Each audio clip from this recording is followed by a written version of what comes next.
Welcome to Tales in the Dark. I know many of you enjoy relaxing with these videos, so I recommend turning down the volume until my voice is barely audible. It'll make the experience even more soothing. Before you close your eyes, let me know in the comments where you're listening from. Leave a like and subscribe to the channel. Over 99% of viewers aren't subscribed.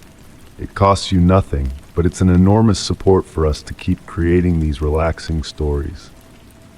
Thank you and enjoy listening. Story 1. The autumn wind murmured softly through the trees, carrying whispers of fallen leaves and the distant essence of wood smoke. Before me stood an ancient iron gate, its worn black paint peeling away to unveil layers of rust like memories etched into time. The metal bars twisted into intricate designs that seemed to shift and transform with each fleeting glance, a dance of shadows in the fading light. I stumbled upon this gate during one of my twilight strolls, guided by the deepening dusk into uncharted paths. The road beyond meandering into a dense forest, vanishing around a gentle bend framed by towering oaks forming a natural arch. There was a beckoning in that curve, a silent invitation extended by unseen hands. The gate's hinges sighed in the breeze, reminiscent of my grandmother's rocking chair on tranquil Sunday afternoons. A familiar comfort washed over me, though it felt oddly misplaced in this mysterious realm. A delicate mist began to rise from the earth, curling around my feet like a playful feline seeking attention. My hand reached out to touch the gate, the cool metal sending a slight shiver down my spine. Surprisingly, the latch yielded easily under my touch, as if awakened from a long slumber despite its weathered facade. With a low, melodic hum, the gate swung open, lingering in the air with a haunting resonance. The path ahead was carpeted with leaves in rich hues of amber and burgundy, their hushed rustle underfoot mirroring the profound stillness of this enchanted place. The air turned crisper as I ventured through the threshold, carrying with it a sweet unfamiliarity, redolent of honey and aged parchment. With each step, subtle anomalies caught my eye, a subtle discordance that eluded explanation. Shadows played tricks, casting misshapen angles, while birds flitted through the branches in a languid ballet, their movements slowed as if treading through molasses. The winding road seemed to stretch endlessly, the light suspended in a perpetual twilight, where day and night converged in a timeless embrace.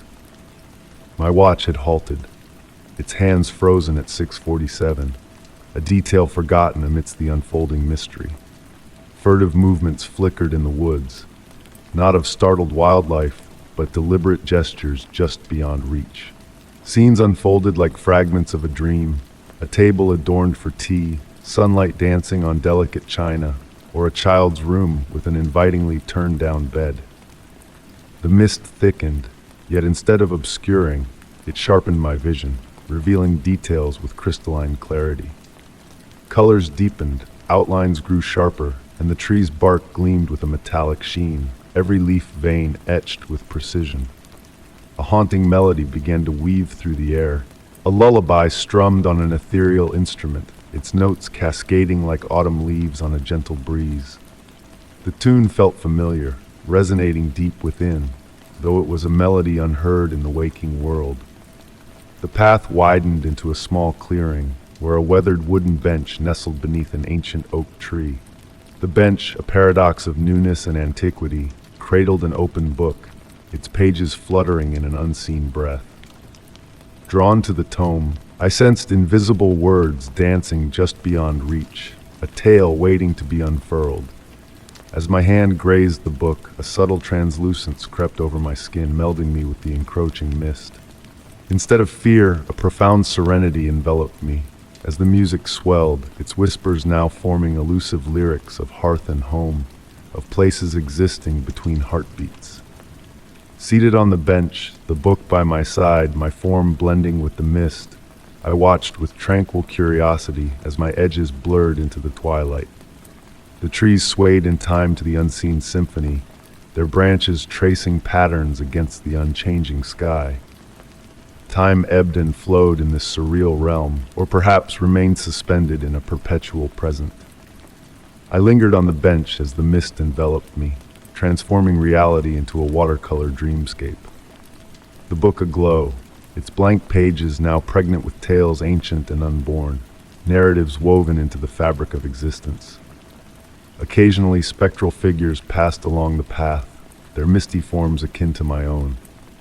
Silent acknowledgments were exchanged, a shared understanding in the wordless communion.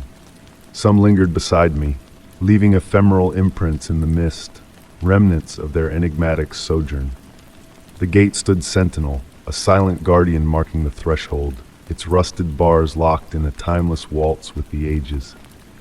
New wanderers may chance upon it, drawn by the enigmatic allure that beckoned me forth. They too may traverse the endless curve, uncover their own clearings, benches, and books. I remain, neither wholly present nor absent, a spectral observer amidst the eternal twilight's tableau. The music plays on, the trees dance, and somewhere, a gate softly creaks in a breeze redolent of honey and aged manuscripts. Here in this realm where mystery and tranquility intertwine, the boundary between reality and fable blurs like rain-kissed watercolors. Should you encounter an ancient iron gate, its paint peeling to reveal the rust beneath, know that the path it guards harbors more than a mere bend in the road. Listen for the music woven in the mist, and remember, some mysteries are not to be unraveled but embraced within the tapestry of existence. Story 2. The gentle patter of autumn rain created a soothing lullaby against the cobblestones, each droplet capturing the warm glow of the vintage street lamps. Through the misty evening, I strolled alone, my steps blending seamlessly with the whispered melody of the falling rain. The usual path home seemed cloaked in an aura of mystery that night, as if the very atmosphere held its breath in anticipation. My umbrella floated gracefully above me, forming a small haven of dryness amidst the thickening fog. The sound of raindrops cascading from its edge harmonized with the ambient rainfall, crafting a tranquil symphony that meandered through the damp air. In the distance, a distant church bell chimed 7 times, its resonant tolling muffled by the weather's embrace. As I approached the familiar shortcut near my destination, a subtle shift in the surroundings caught my attention. The alley I had traversed countless times seemed subtly transformed, though pinpointing the exact alteration eluded me at first. The brick walls still stood tall on either side, their aged facade glistening with moisture, yet there was a quality to the shadows that gave me pause. The alley's entrance exhaled an alluring invitation, with tendrils of mist curling around its corners like gentle beckoning fingers. The familiar metal fire escapes above wove intricate patterns against the deepening twilight, their silhouettes morphing into enigmatic shapes under the interplay of light and shadow. Hesitating momentarily, I pondered, while my logical mind insisted it was the very same passageway I knew so well. Another part of me, the part attuned to the whispers of the wind and the shapes of clouds, hinted at a shift in reality's fabric. The usual urban cacophony seemed distant here, as if the alley harbored its own cocoon of silence. Drawing a deep breath of the cool, damp air, I ventured forth. The cobblestones beneath my feet felt unusually soft, akin to walking on velvet rather than stone. My footfalls, which should have echoed against the narrow walls, seemed swallowed by the encroaching fog enveloping my ankles. The street lamp at the far end, my reliable beacon, appeared altered that night. Its light pulsed ever so subtly, akin to a distant heartbeat echoing in the night. Pressing deeper into the alley, I observed the shadows cast by pipes and fire escapes seemed to dance of their own volition, as if engaged in a silent waltz when unobserved. Midway through the passage, a soft humming beneath the rain caught my attention, a gentle resonance seemingly emanating from the very walls themselves. Not unpleasant, it evoked the delicate hum of a wine glass when a finger traced its rim, albeit deeper, more profound. Its vibration seemed to synchronize with my steps, blurring the line between my movement and its rhythm. The fog thickened, weaving a gentle veil that transformed the familiar alley contours into a dreamlike tableau. The brick walls shimmered subtly, their surfaces rippling akin to a tranquil lake disturbed by a gentle breeze. Curious, I reached out to touch a wall, finding it unexpectedly warm beneath my fingertips despite the evening's chill. Approaching what should have been the alley's exit, a startling realization dawned upon me.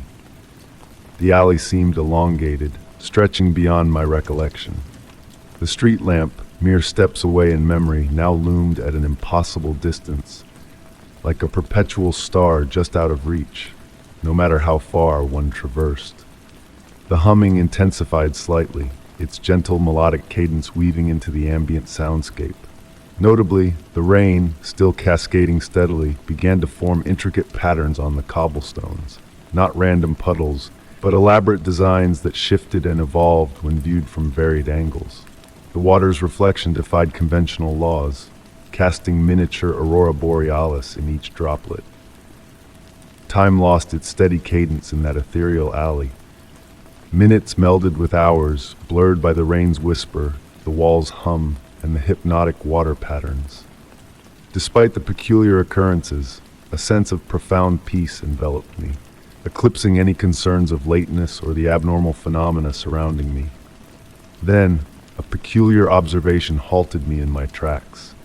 My shadow, cast by the distant street lamp, lagged in sync with my movements, as if contemplating its own course of action. When I raised my hand, the shadow mimicked the gesture with a slight delay, akin to a visual echo. The air thickened with latent possibilities. The fog, now purposeful, sculpted shapes that almost materialized into recognizable forms before dissipating into formlessness. Faces, gentle and curious, briefly materialized in the vapor, watching with benign interest before vanishing into the mist. Pressing forward, I realized I traversed not merely space, but a realm betwixt reality and dreams. The humming evolved into a soothing lullaby, the rain's patterns now spinning tales in a language forged of light and water. Emerging from the alley, I found myself precisely where expected, a block from home on the familiar street. The city's usual clamor returned, yet seemed distant and less tangible compared to the lingering echoes of the alley. The rain continued its descent, now mere rain without the enchanting stories etched on the ground. Glancing back, the alley appeared mundane, a narrow corridor between buildings, unaltered from its usual guise. Yet an intangible shift had occurred, not in the physical realm, but in the ephemeral spaces where reality and possibility intermingle. Even now, years hence, I occasionally choose that rainy evening route home. The alley no longer unveils its secrets in the same manner, yet under the perfect light and rhythmic rain, I feel the brick walls warm beneath my touch, and the faint echo of that mysterious humming resounds in memory. I've come to accept that some enigmas require no answers, and certain mysteries are best left partially unsolved. The alley taught me that within this world lie places where reality thins, where the ordinary and extraordinary waltz amidst the rain. These realms exist within the very paths we tread daily, awaiting those willing to pause and perceive when the dusk whispers of a divergence. On quiet nights as slumber beckons, I still catch the gentle hum, pondering if somewhere in the liminal space between dreams and wakefulness, the alley persists, leading to realms existing solely in that exquisite juncture between reality and potential. Story 3. In the old house, rain tapped gently against the window panes, creating a tranquil rhythm that enveloped me as I settled into my newly inherited home. Each step I took on the aged wooden floorboards whispered tales of bygone eras, carrying the echoes of generations long past. My grandmother's dwelling had always exuded an air of mystique, but now, as its new owner, I found myself unraveling its enigmatic secrets one by one. On a particular evening, with the autumn wind whispering through the dwindling leaves outside, my attention was drawn to the staircase. The warm light of my reading lamp cast dancing shadows upon the wallpaper, unveiling an intriguing pattern within the grain of the wooden paneling. Running my fingers along the surface, I sensed a subtle difference in texture, a hidden presence waiting to be discovered. The house settled around me with soft creaks and groans as I delved into this peculiar anomaly, my fingertips tracing the outline of a concealed door. The air grew heavy with anticipation, carrying hints of old books and polished furniture that had long defined my grandmother's abode. With a gentle push on various sections of the panel, a faint click pierced the silence of the hallway. The hidden door swung open effortlessly, revealing a narrow passage descending beneath the stairs. A cool breeze, tinged with an unfamiliar scent reminiscent of dried flowers and earth, wafted up to greet me. Retrieving a flashlight from the kitchen drawer, its beam pierced the darkness below, illuminating sturdy stairs crafted from the same rich wood as the main staircase above. The walls were adorned with a peculiar wallpaper, its patterns subtly shifting under the flashlight's glow. As I descended, the distant sound of rain faded, replaced by the soft echo of my breath and the gentle creak of wood underfoot. At the foot of the stairs, I entered a small room that defied explanation. Frozen in time, it appeared untouched, as if existing in a realm separate from the rest of the house. A writing desk stood proudly against one wall, adorned with yellowed sheets of paper inscribed with my grandmother's elegant script. An inviting armchair sat nearby, draped with a knitted blanket, beckoning me to sit. The walls held framed photographs depicting unfamiliar faces and places, both hauntingly strange and oddly familiar. In one photograph, my grandmother stood beside a figure cloaked in shadow, their faces hidden, sharing a secret smile. Another image showcased a garden of vibrant, otherworldly blooms that defied logic. Upon the desk, an open journal revealed cryptic entries detailing mysterious events beyond my comprehension. My grandmother wrote of moonlit visitors, conversations that transcended time, and secrets whispered in the dead of night. The ink shimmered as I read, the words pulsating with a warmth that touched my soul. A delicate music box sat beside the journal, its intricate carvings seemingly alive, shifting when glanced at askance. Upon opening its lid, a haunting melody filled the room, ethereal and unfamiliar, weaving a spell that expanded the confines of the space. Time danced erratically in that hidden chamber beneath the stairs. Minutes stretched into hours as I immersed myself in each artifact, each holding a tale, a memory, or a concealed truth. A row of tiny bottles, each containing what appeared to be liquid starlight, lined a shelf, while a mirror reflected a room akin to the one I inhabited, yet subtly different in a way I couldn't quite grasp. Nestled in the armchair, enveloped in my grandmother's comforting blanket, a realization dawned upon me. This room was not merely a hidden alcove, it served as a threshold, a place where the boundary between the ordinary and the extraordinary blurred. The music from the box continued its haunting melody, lulling me into a state betwixt wakefulness and dreams. In this liminal realm, I almost heard my grandmother's voice, soft and melodious, recounting tales never before shared in waking hours. She spoke of midnight rendezvous and subtle enchantments, of friendships that defied the constraints of time and space. Her words flowed like a gentle stream, drawing me deeper into comprehension. While the rain persisted in its gentle cadence above, within the secret chamber, it whispered a lullaby.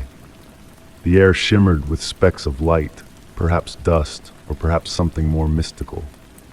Each breath I took brimmed with potential, with the promise of enchantment. As drowsiness overtook me, I espied a letter addressed to me resting on the desk, previously unnoticed.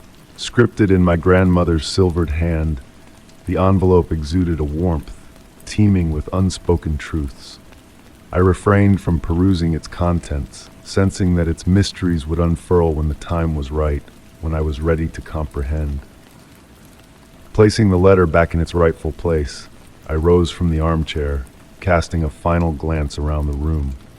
The photographs seemed to shift, revealing altered scenes, though certainty eluded me.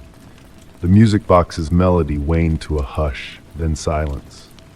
Ascending the stairs to the upper floors, I bore within me a subtle yet profound transformation. Sealing the hidden door behind me, it seamlessly melded into the paneling once more. The rain had ceased, replaced by moonbeams that painted silver patterns upon the floor. The house now pulsed with newfound vitality, brimming with possibilities. That night, as slumber beckoned me in my bed above, the lingering scent of dried flowers and aged paper from the secret chamber lingered in my dreams. In the realm of sleep, my grandmother appeared, smiling amidst an enchanted garden captured in one of the photographs, enticing me to explore a realm of gentle enigmas waiting to be unraveled. The hidden sanctum beneath the stairs became my refuge, a haven to retreat to when the world above grew clamorous or mundane. Sometimes I perused the journal in the armchair. Other times, I simply listened to the music box's ethereal tune.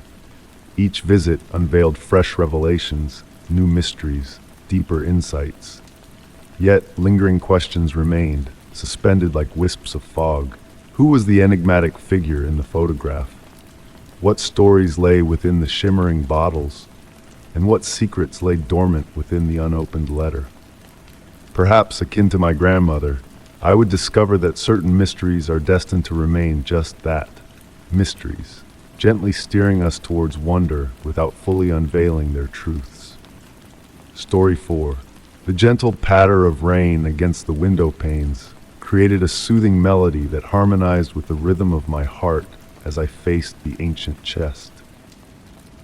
Recently inherited from my grandmother, the chest sat serenely in my study, its aged wood bearing the whispers of centuries gone by. The soft glow of my reading lamp painted dancing shadows over its intricate carvings, weaving an enchanting pattern that beckoned me closer with each passing second. Running my fingers along the chest's surface, I traced every groove and imperfection, feeling the history imprinted in its very fibers. The wood, a mosaic of smoothness and roughness, narrated tales of countless hands that had traversed its paths before mine. A faint aroma of old wood and brass polish lingered in the air, mingling with the earthy scent of the rain-kissed garden outside my windows. The brass lock caught the light, casting a dull gleam against the dark wood. My grandmother had entrusted me with the key before she departed, pressing it into my hand with a mix of relief and apprehension that I couldn't quite grasp then. Now, as I held the key, its significance seemed weightier than its petite form suggested. The house settled around me with gentle creaks, embracing the tranquil evening. Through the rain-streaked windows, the garden gradually faded into shadowy mystique, the familiar shapes morphing into enigmatic silhouettes.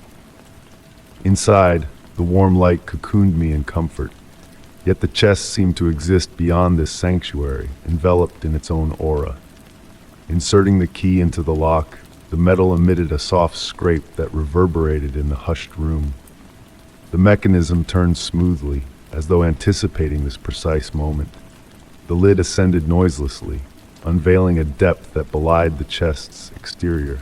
The first thing to captivate me was the scent, not the anticipated mustiness of age, but a sweeter essence, reminiscent of dried flowers and distant memories. Nestled inside were several objects cloaked in silk scarves, each faded to a different hue of time. The cool touch of the fabric under my fingertips as I unwrapped the first bundle revealed a small journal bound in supple leather. Its pages rippled with age. A pressed flower tumbled into my lap as I opened it, its withered petals retaining a hint of purple. The elegant yet faint handwriting beckoned me closer, the date on the initial page hinting at a bygone era. The words seemed to murmur from the page. The mirror unveils more than mere reflections under the full moon. Gazing at the mirror on my study wall, currently reflecting only the cozy lamplight, I knew the moon waxed outside, nearing fullness. Beneath the journal lay more enshrouded treasures, a silver hand mirror with an ornate yet tarnished handle, a bundle of letters bound with a faded ribbon, and at the base, a small wooden box adorned with intricate carvings that seemed to shift in the lamplight. The rain continued its gentle serenade as I scrutinized each item. The letters, penned in varying hands over decades, all addressed my grandmother. References to the watching glass and the other side peppered the correspondence, shrouded in mystery. The small wooden box remained sealed, though a faint rustle emanated from within when moved. Unlike the chest, it bore no keyhole, no obvious entry point. Its surface carvings blurred the lines between stars and eyes, leaving me increasingly uncertain with prolonged scrutiny.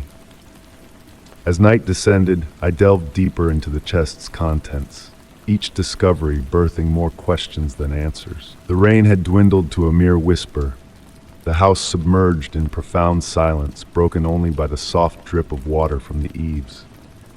Through the window, the dispersing clouds unveiled glimpses of the nearly full moon, casting a silvery sheen across the room, illuminating the brass fittings of the chest in an ethereal glow. Replacing each item in its silk cocoon within the chest, I hesitated before closing the lid. A subtle energy pulsed in the room, raising the fine hairs on my neck. In the wall mirror, a flicker of movement caught my eye, a fleeting suggestion of presence reflected in the glass. When I turned, the shadows and lamplight were the sole occupants of the space. Yet as I returned to the letters, a phantom motion danced at the edge of my vision. Lifting the silver hand mirror from its silken wrap, I noticed a peculiar warmth despite its tarnish. Its surface, though dimmed, exuded an uncanny clarity. Tilting it towards the wall mirror, I discerned a peculiar anomaly. The reflection displayed a room slightly askew from mine. Subtle disparities emerged. A foreign book on the shelf, a misaligned shadow, a hint of motion where stillness should reign. Setting the mirror down cautiously, my gaze repeatedly gravitated back to it. Each glance unveiled a new facet of the reflections it cast. The journal's words resounded in my mind. The mirror unveils more than mere reflections under the full moon. The rain had ceased entirely, leaving behind a profound calm disrupted solely by the drip of water. Through the window, the moon's light bathed the room in a silver glow, coaxing forth new shadows and enfolding the chest in an otherworldly aura. Reinterring each item in the chest, enveloped in silk veils, I sensed a shift in the room's atmosphere. Closing the lid slowly, the lock clicked softly into place, the key emanating warmth in my grasp as I withdrew it. Beyond, the moon ascended, casting its luminance as the clouds dissipated. Anticipation for the ensuing full moon stirred within me, wondering what revelations the mirrors might offer then. Preparing for slumber, I left the chest undisturbed in my study, its enigmatic presence both reassuring and enigmatic. In the obscurity, a whisper of silk scarves rustling, objects settling, and faint voices hummed just beneath audibility. Before extinguishing the light, my gaze lingered on my reflection in the wall mirror, catching, perhaps, though uncertain, a fleeting smile from a familiar visage over my shoulder, vanished between blinks. In the deepening shadows, the chest stood silent, guarding its secrets, awaiting the next full moon to unveil its mysteries to a discerning observer of the watching glass. Story 5. The gentle rhythm of raindrops tapping against my bedroom window had become a soothing melody that enveloped me each night. Each droplet carried with it a whispered secret as it meandered down the glass, painting intricate patterns that danced in the soft evening light. Inheriting my grandmother's old house had opened my eyes to the profound tranquility it held. The silence within those walls seemed to possess a life of its own, a subtle exhale that reverberated through the very essence of the home. With the rain came an unexpected warmth, coaxing the garden outside my window to burst forth in vibrant splendor. Deep crimson and delicate pink roses climbed the weathered trellises, their petals adorned with glistening droplets that shimmered like pearls in the waning daylight. This garden had always been my grandmother's pride and joy, but in the wake of her passing, it thrived with a vigor I had never before witnessed. It was on one of those rainy evenings that I noticed a peculiar occurrence. The roses seemed to sway in a manner that defied the gentle breeze, their heads inclining ever so slightly as if drawn by an unseen force. Initially, I dismissed it as a trick of light refracted through the rain-streaked window, but as night descended upon the garden, the movement grew more pronounced. The fragrance of roses began to permeate the house, seeping through closed windows. Yet it was not the sweet scent of summer days past that lingered in the air. This aroma carried with it a peculiar blend, a touch of earth, a whisper of ancient memories, and the weight of long-held secrets. As night deepened, the scent intensified, especially during the rain, trailing me from room to room like a subtle specter. In my grandmother's study, tucked away among her belongings, I stumbled upon her leather-bound gardening journals. Within those pages, amidst meticulous notes on soil composition and pruning methods, I unearthed enigmatic entries detailing her conversations with the roses. She inscribed of how they would murmur to her in the twilight, imparting wisdom from the depths of the earth. I had once dismissed her musings as fanciful notions of age, but now, enveloped by the persistent perfume of roses and the gentle symphony of rain, doubt crept into my mind. On a particularly hushed evening, I ventured into the garden. The grass cradled my bare feet in cool dampness, and raindrops cascaded from the rose petals, tenderly kissing my skin.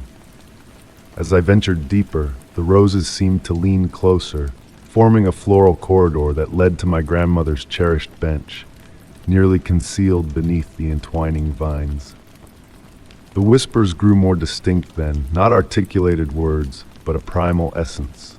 They spoke of growth and decay, of cycles spinning beneath the soil, of memories entwined within roots and stems. Each rose bore a fragment of a greater narrative, a tale that had been unfolding long before my arrival. In my grandmother's final journal entry, she chronicled a unique rose, one that bloomed in a hue of impossible blue. She claimed it blossomed only under the new moon, its petals cradling the cumulative wisdom of generations who had tended to the garden. Though I had never beheld such a rose, on certain nights when the rain fell just so, I caught glimpses of an ethereal blue glow amidst the more conventional blooms. The house settled around me with its familiar creaks, and the garden continued its gradual expansion.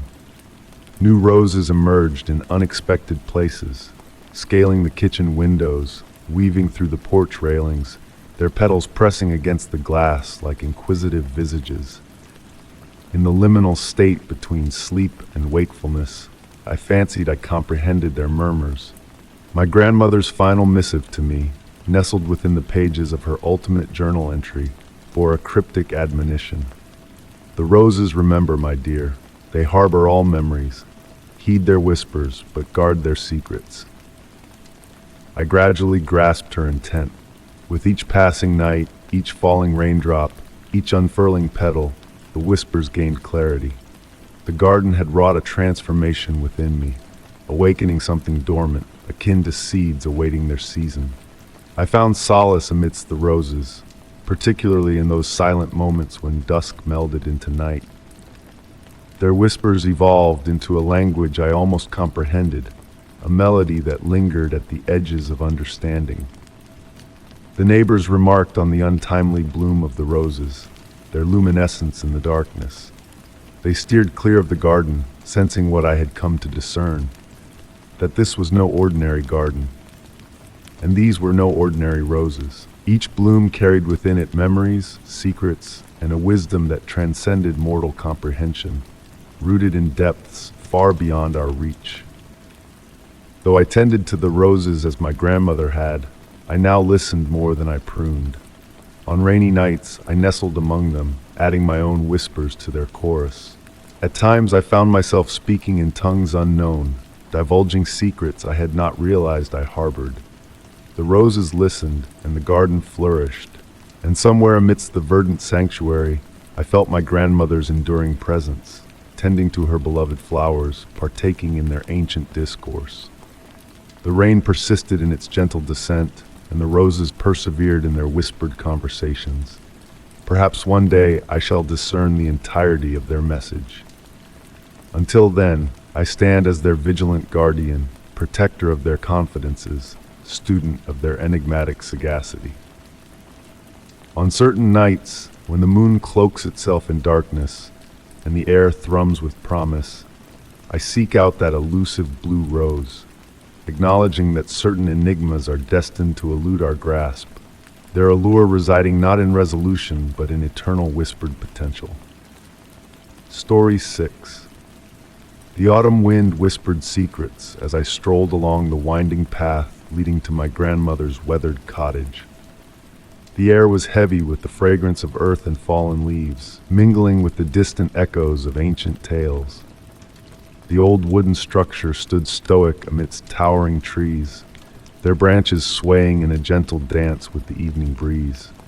Each step I took, the dried leaves beneath my feet sang a soft lullaby, harmonizing with my steady breaths. It had been 3 months since I inherited the cottage, but this visit felt like a return to a long-forgotten dream. Memories flooded back with each familiar scent. The sharp tang of pine needles, the musty aroma of moss, reminiscent of sunlit days spent exploring the woods with my grandmother. She would weave enchanting stories of the land's hidden mysteries, often speaking of how the earth seemed to come alive in quiet moments between midnight and dawn. As a child, I dismissed her tales as whimsical fancies, stories spun to captivate young minds. Yet, as I reached the cottage's aged door, a subtle tremor beneath my feet gave me pause. A gentle vibration, like a slumbering creature stirring in its sleep. The key turned effortlessly in the lock, and the door creaked open with a soft sigh, revealing a scene frozen in time. The furniture draped in white shrouds, the grandfather clock standing sentinel in the corner, its pendulum motionless. Dust motes pirouetted in the pale light filtering through lace curtains, painting ethereal patterns on the walls that seemed to shift and dance with each breath of air. I spent the afternoon in quiet reverie, dusting off memories along with the furniture, letting the fresh air breathe new life into the silent abode. Yet beneath it all, a subtle tremor persisted, a heartbeat echoing from the depths below. As dusk descended, I settled into my grandmother's favorite chair, cradling a cup of chamomile tea in my hands. The soothing warmth of the ceramic mug contrasted the cool evening air that seeped through the open windows. The house creaked and settled around me, its ancient timbers sighing in harmony with my own breath. In the growing darkness, shadows stretched across the floor like elongated fingers, reaching out to touch the edges of reality. That night, as I lay in the familiar bed, moonlight painted silver sigils on the ceiling, casting a tranquil spell over the room. Silence enveloped me, broken only by the nocturnal symphony outside, the owl's haunting call, the rustle of leaves in the wind. As sleep beckoned, a subtle pulse beneath the house roused me from the edge of dreams. A rhythmic cadence, deep and primal, resonated through the very walls. Rising from the bed, I felt the wooden floorboards thrumming beneath my bare feet, alive with a hidden energy. The hum grew louder, a bass note thrumming through my bones, pulling me downstairs with an inexplicable urge. The cellar door stood ajar, cool air wafting up from the depths, carrying the scent of soil and something ancient, a whisper of forgotten histories. Each step down the worn stone staircase synchronized with the earth's heartbeat, guiding me to a revelation hidden in the shadows. There, tucked away behind forgotten relics, lay a small door, weathered by time, adorned with cryptic symbols that seemed to pulse with a life of their own. Kneeling before the enigmatic portal, the hum intensified, warm breath seeping through the cracks, embracing me in its ancient embrace. The earth itself seemed to exhale, a reminder of hidden chambers where ancient powers lay dormant, shaping the world above with their slumbering dreams. I hesitated to open the door that night, choosing instead to return to bed, letting the rhythmic pulse lull me into a realm of forgotten wonders. With the dawn, the vibrations subsided, leaving only a faint echo in the air. Days turned to nights, and a pattern emerged. The earth's breath strongest under the full moon, whispered incantations rising with the aurora's dance. I kept my newfound revelation close, a treasure meant for solitary communion with the mysteries that lay beneath. Like my grandmother before me, I found solace in the earth's steady rhythm, a lullaby that transcended time and understanding. The cottage became a sanctuary, a bridge between the surface world and the depths below. And on nights when the wind murmured through the trees and the moon cast its silver glow, I sensed a presence, a whispered echo of my grandmother's voice in the ancient song of the earth. Years drifted by, yet the earth's breath remained unchanged, a constant reminder of the unseen forces that shape our world. In moments of quiet reflection, I would sit in my grandmother's chair, tea in hand, listening to the subterranean symphony that pulsed beneath the cottage's foundation. The cellar door remained closed, a testament to the mysteries left unexplored, their secrets woven into the very fabric of existence.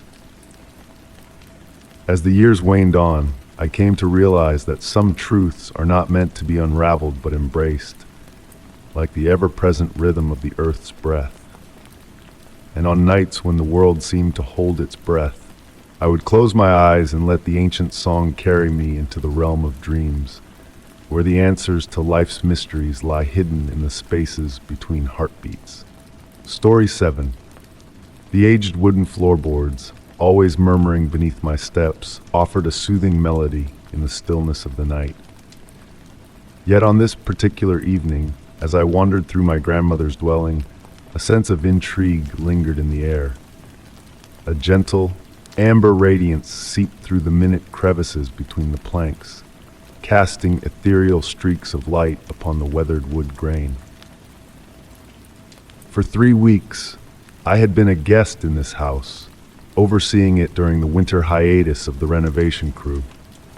Remnants of the contractor's labor adorned the rooms, tools left haphazardly, veiled under white cloths that fluttered softly in the breeze from the vintage heating system. The house itself stood as a testament to Victorian artistry, boasting elaborate moldings and intricately hand-carved banisters that cascaded like frozen streams along the staircase. That night, seated in the library, enveloped by the familiar scent of antiquity, a blend of aged books and leather, I first glimpsed the mysterious light. Initially subtle, akin to the gentle flicker of a candle behind frosted glass, the light pulsated softly, seemingly in harmony with my breath. Shadows danced rhythmically across the ceiling, weaving hypnotic patterns that beckoned my attention. Not driven by fear but by an insatiable curiosity, I found myself drawn to the warm glow, my wool-socked feet attuned to the comforting warmth emanating from the floorboards. The customary nocturnal symphony of the house serenaded my exploration. The grandfather clock's gentle ticking in the corridor, the distant whisper of wind through the eaves, and the occasional settling of aged timber that had withstood the test of time. In my grandmother's tales, she often alluded to the house's enigmatic nature, recounting stories of hidden passages and concealed chambers with a dreamlike cadence. While I had dismissed these as mere childhood fables, I now pondered their veracity. The light intensified near the bay window, where an antique reading chair languished in the shadows. Kneeling to inspect the floor, I discerned an anomaly in the wood grain pattern. A unique geometric design resembling a compass rose. Tracing my fingers along the edges, I detected deliberate irregularities in the wood, notches and grooves that seemed purposefully etched. The gentle light continued its pulsating rhythm beneath my touch, accompanied by a subtle vibration, akin to the purr of a contented feline. Time seemed to ebb and flow ambiguously as I delved into the intricacies of the floor, losing track of minutes or hours. The grandfather clock's chimes faded into a distant echo, as if muffled by layers of velvet. The light's cadence synchronized with my heartbeat, inducing a tranquil harmony that weighed down my eyelids. Nestled in the reading chair, I observed golden specks dancing in the air, catching the enigmatic light and twirling in graceful patterns. They mirrored the sunlight filtering through my grandmother's crystal prisms, scattering rainbow hues across the walls on summer afternoons. The house appeared to share a cryptic message with me, just beyond my comprehension. Every creak and settling noise now held significance, akin to a language in its infancy of revelation. The pulsating light cast shadows that almost seemed to inscribe secrets on the walls, or perhaps it was my imagination, intoxicated by the serene ambience.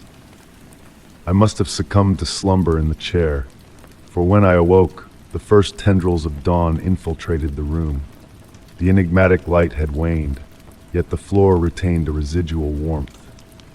As I rose and stretched, my foot grazed against something, a diminutive brass ring, barely visible amidst the floorboards, a recent addition, I was certain. In the ensuing days, fleeting glimpses of the light would tease me, manifesting in varied corners of the house, always on the brink of lulling me to sleep. The brass ring remained untouched, though my thoughts often gravitated towards it. Some enigmas, I concluded, were best retained as gentle enigmas, their solutions hovering just out of reach, akin to dust motes in a sunbeam. Even now, years hence, when I revisit the ancestral abode, I find myself entranced by the floors at twilight, anticipating that familiar warm glow. Occasionally, in the liminal realm between wakefulness and slumber, I believe I glimpse it, the soft amber light, pulsating like a heartbeat beneath the floorboards, beckoning me to a mystery that craved no resolution. Story 8. The soft, rhythmic sound of raindrops tapping against the weather-worn window panes enveloped the evening in a tranquil melody, whispering ancient secrets to the night. Standing before the aged wooden sign marking the entrance to the roadside inn, I watched as the raindrops meandered down its weathered surface, capturing the faint glow of my lantern. Despite the darkness that veiled the inn's windows, a mysterious stillness emanated from within, pulling me closer, like a whisper in the wind beckoning me home. Each step I took along the gravel path was accompanied by the gentle crunch of wet leaves dancing in the autumn breeze, carrying with it the earthy scent of petrichor mingled with a hint of sweet wood smoke, though no chimney released its comforting tendrils into the night sky. My hand brushed against the cool brass handle of the entrance door, its surface smooth and inviting, before effortlessly turning it open with a well-oiled grace that seemed almost too perfect for such an ancient abode. The door swung inward soundlessly, revealing a foyer that defied expectations. Despite the darkness that appeared to blanket the exterior, the interior was bathed in a soft, ethereal light that seemed to emanate from all directions at once, its source a mystery akin to tracing the origin of a familiar fragrance.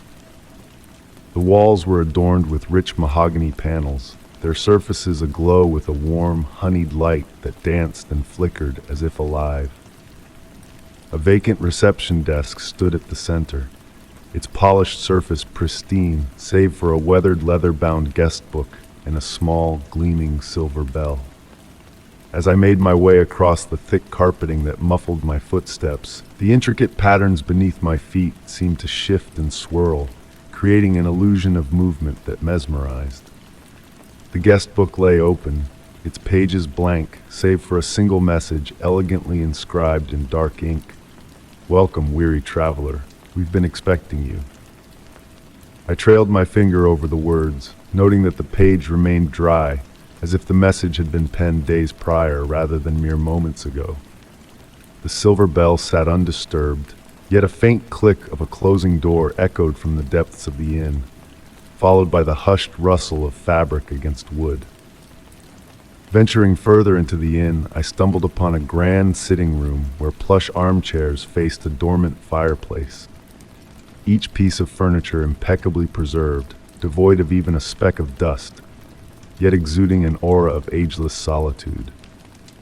The air held a peculiar stillness, akin to the quiet lull between heartbeats, interrupted only by the melodic symphony of raindrops cascading against the window panes. On a nearby side table, a fragile china teacup sat beside a weathered leather armchair, wisps of steam curling lazily from its dark, fragrant contents. No sound had heralded its preparation, nor had I encountered another soul since crossing the inn's threshold. And yet, the cup radiated warmth under my touch, as though it had been freshly poured just moments before my arrival. As I navigated the winding corridors of the inn, the enigmatic light that suffused the space seemed to follow my every step, enveloping me in a cocoon of gentle radiance that offered solace rather than trepidation. Photographs adorned the walls, their frames gleaming softly in the ambient light. Each image depicted the inn throughout various epochs of time, yet a peculiar detail remained consistent. In every photograph, irrespective of the era, the same soft, sourceless light bathed the building's facade, while in each window a shadowy figure seemed to linger, ever shifting, always just beyond focus. Ascending to the upper floor, I encountered a corridor lined with numbered doors, their elegant script hinting at untold stories within. As I passed each door, a symphony of sounds emanated from behind them, murmured conversations in unfamiliar tongues, soft laughter, the gentle rustle of pages, the clink of glassware. But as I paused to listen intently, the sounds dissipated like mist, replaced by the steady cadence of the rain's serenade. My chamber, though unassigned and unclaimed, appeared to beckon to me, its door ajar to reveal a welcoming haven adorned with crisp linens on a majestic four-poster bed and a cozy reading nook bathed in lavender and the scent of aged books. Nestling into the plush armchair, my gaze fell upon a book resting atop the side table, its leather binding warm to the touch, as though recently set down. Leafing through its pages, I discovered tales of wanderers finding solace within an inn on rainy nights, of rooms that anticipated their occupants' arrival, of light that embraced and guided its guests. The rain's gentle melody persisted outside, a lullaby to my reading, each narrative weaving a new layer of intrigue into the inn's enigmatic tapestry. Sometimes, in the reflection of the rain-streaked window, I caught glimpses of fellow readers in neighboring chambers, each engrossed in their own volume, each uncovering their unique tale within the pages. Yet when I turned to peer directly at their windows, only darkness and the veil of rain greeted my gaze. As the night unfurled its velvet cloak, the ambient light within the inn waned gradually, akin to a parent dimming a lamp to usher a child into slumber. The stories within the book began to blur together, each narrative resonating with an intimate familiarity, blurring the lines between observer and participant, between dream and reality. In that liminal space between wakefulness and reverie, a revelation unfolded. Every guest's tale inscribed within the book concluded in a similar fashion, their words vanishing as swiftly as they were penned, making room for the next arrival, the next narrative, the next journey. The last remnants of consciousness ebbed away to the hushed cadence of footsteps in the corridor and the soft clink of a teacup settling upon a silver tray. With the dawn, I knew I would find my way back to the leather-bound guest book, inscribing my tale to blend seamlessly into the inn's eternal chronicle, where darkness and light twirled in a timeless waltz to the rain's gentle rhythm. And in a distant chamber, another voyager would trace their path to the Inn of Darkened Lights, guided by the same ethereal glow, greeted by the same enigmatic presence that had ensnared me. They too would uncover their narrative awaiting, penned in vanishing ink, interwoven into the fabric of this sanctum, where shadows and radiance danced in perpetual harmony to the symphony of the falling rain. Story 9. In the hushed embrace of a late autumn evening, I strolled down a meandering cobblestone path, my every footfall a soft echo against the weathered stones. The fragrance of rain-kissed earth lingered in the air, carried by the gentle breeze that rustled through the leaves above. Above me, the sky was a canvas painted in muted hues of amber and violet by the setting sun, casting long, stretching shadows that reached out like tender caresses across the ground. This village, cloaked in an aura of enigmatic stillness, beckoned me with its whispered tales of the peculiar and the unknown. What struck me first was not what I could see, but rather what I couldn't, the absence of the usual bustling sounds of a living community. Instead, a profound quiet enveloped the village, broken only by the soft murmur of leaves and the occasional distant call of a nocturnal bird. The very air seemed to hold its breath, thick with a palpable sense of vigilance that hung like a veil over the slumbering streets. As I ventured deeper into the heart of the village, I couldn't escape the feeling of being watched, unseen eyes tracking my every step from behind the unmoving curtains of the quaint houses. Rows of dwellings stood in silent rows, their heavy wooden doors bearing intricate carvings that seemed to shift and dance in the fading light. These doors, all firmly shut, guarded the mysteries that lay within, each one a silent sentinel against the passage of time. My sanctuary for the night awaited in an ancient inn at the village's core, where the innkeeper, a woman of silver hair and faded denim eyes, had issued cryptic instructions in her letter. The door to the inn swung open at my approach, a solitary exception to the village's motionless facade. Wordlessly, the innkeeper beckoned me inside, her silhouette blurred by the warm glow that spilled from within. Up the creaking stairs we climbed, the aged floorboards whispering beneath our feet, releasing the comforting scent of polished wood and days long past. My chamber, though modest, exuded a sense of familiarity, its window offering a view of the village square shrouded in the embrace of night. It was then that I first noticed a faint melodic hum, barely audible yet ever present, emanating from the very walls around me. Throughout the night, that strange melody wove its way into my dreams, growing in intensity as the witching hour approached. The air thrummed with a symphony of whispers, the sigh of wood, the faint scrape of metal, and a rhythmic sound that might have been footsteps or the echo of my own pulse. Lost in that surreal lullaby, I drifted into slumber, only to awaken to a moonlit chamber bathed in silver light, the hum now urgent, insistent. And then, as I gazed out the window, a sight both mesmerizing and unnerving met my eyes. The village square below was alive with a silent dance. The doors, though closed, pulsed with a breath-like motion, swaying in unison as if part of some grand unseen rhythm. Their carvings seemed to flow and shift, weaving intricate patterns beyond the grasp of mortal comprehension. Beside my bed, a note awaited me, its elegant script a stark contrast to the village's silent mysteries. "The doors protect us," it read. "They hold back the hands of time and the ghosts of memory. Do not seek what lies beyond." With the dawn, the humming faded, the doors stilled once more, concealing their secrets behind ancient facades.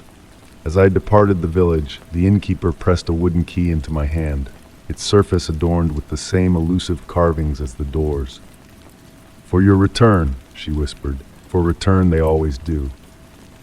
Even now, in the depths of night, the key warms against my palm, a siren call back to the village of closed doors. In the liminal space between wakefulness and dreams, I wonder if I truly left that village, or if I remain there still, an unseen observer of its timeless vigil. The question that lingers is not what lies behind those unyielding doors, but rather why they stand sentinel, guarding against the unknown. Perhaps some mysteries are meant to stay veiled, their truths preserved in the twilight of wonder and enigma. Story 10. The gentle patter of rain against my windshield created a soothing beat as I navigated the winding forest road. The fading afternoon light filtered through the dense canopy of ancient trees, their branches swaying in the autumn breeze. This particular route home wasn't my original plan, but there was an inexplicable pull from the old dirt path, diverting me from my usual journey. The rain picked up slightly, enveloping me in a comforting white noise that seemed to cocoon me from the outside world. Peering through my misty windows, the forest unfurled like a tranquil painting in subdued greens and browns, occasionally kissed by fleeting rays of golden sunlight piercing through the clouds. The fragrance of damp earth and pine needles wafted through my car's vents, filling my lungs with the raw essence of the natural world. Around another bend, a sight through the rain caught my attention. A silhouette emerging from the mist, drawing me in. Initially, I dismissed it as a play of light and shadow, but as I approached, the outline sharpened.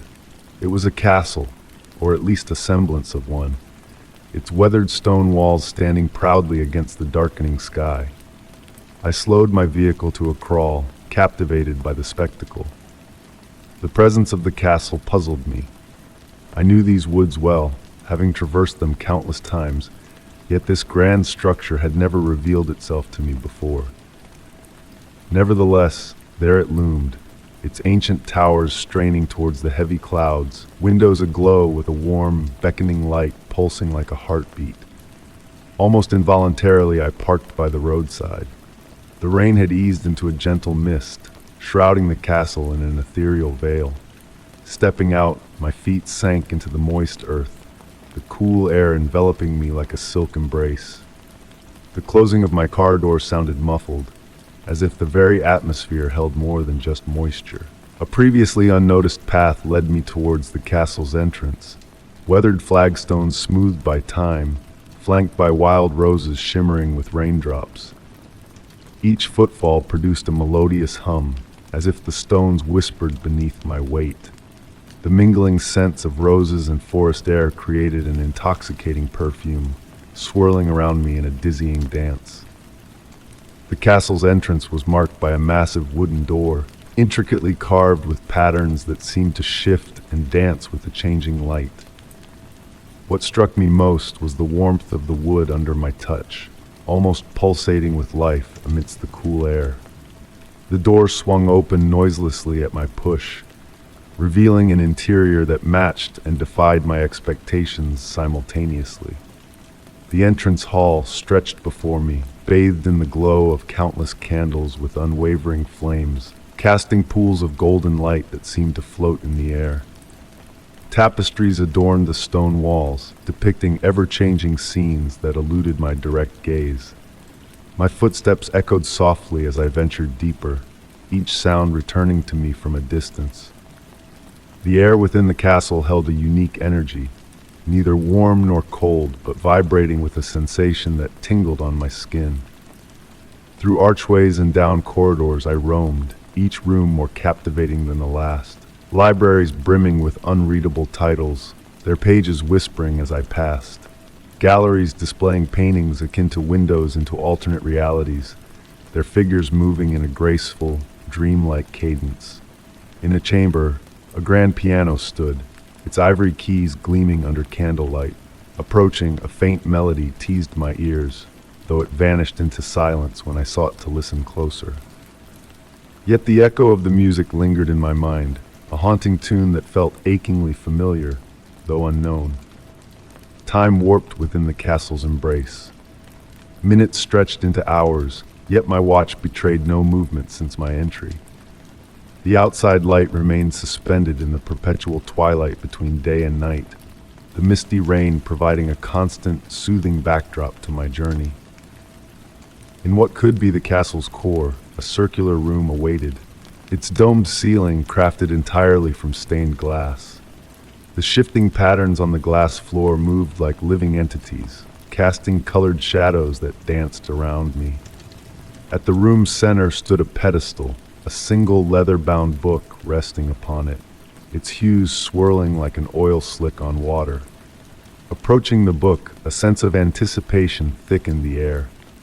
My fingers trembled as I reached out, but a whisper, a musical note, diverted my attention, a sound from somewhere unseen. Turning, I found nothing but shifting lights and shadows.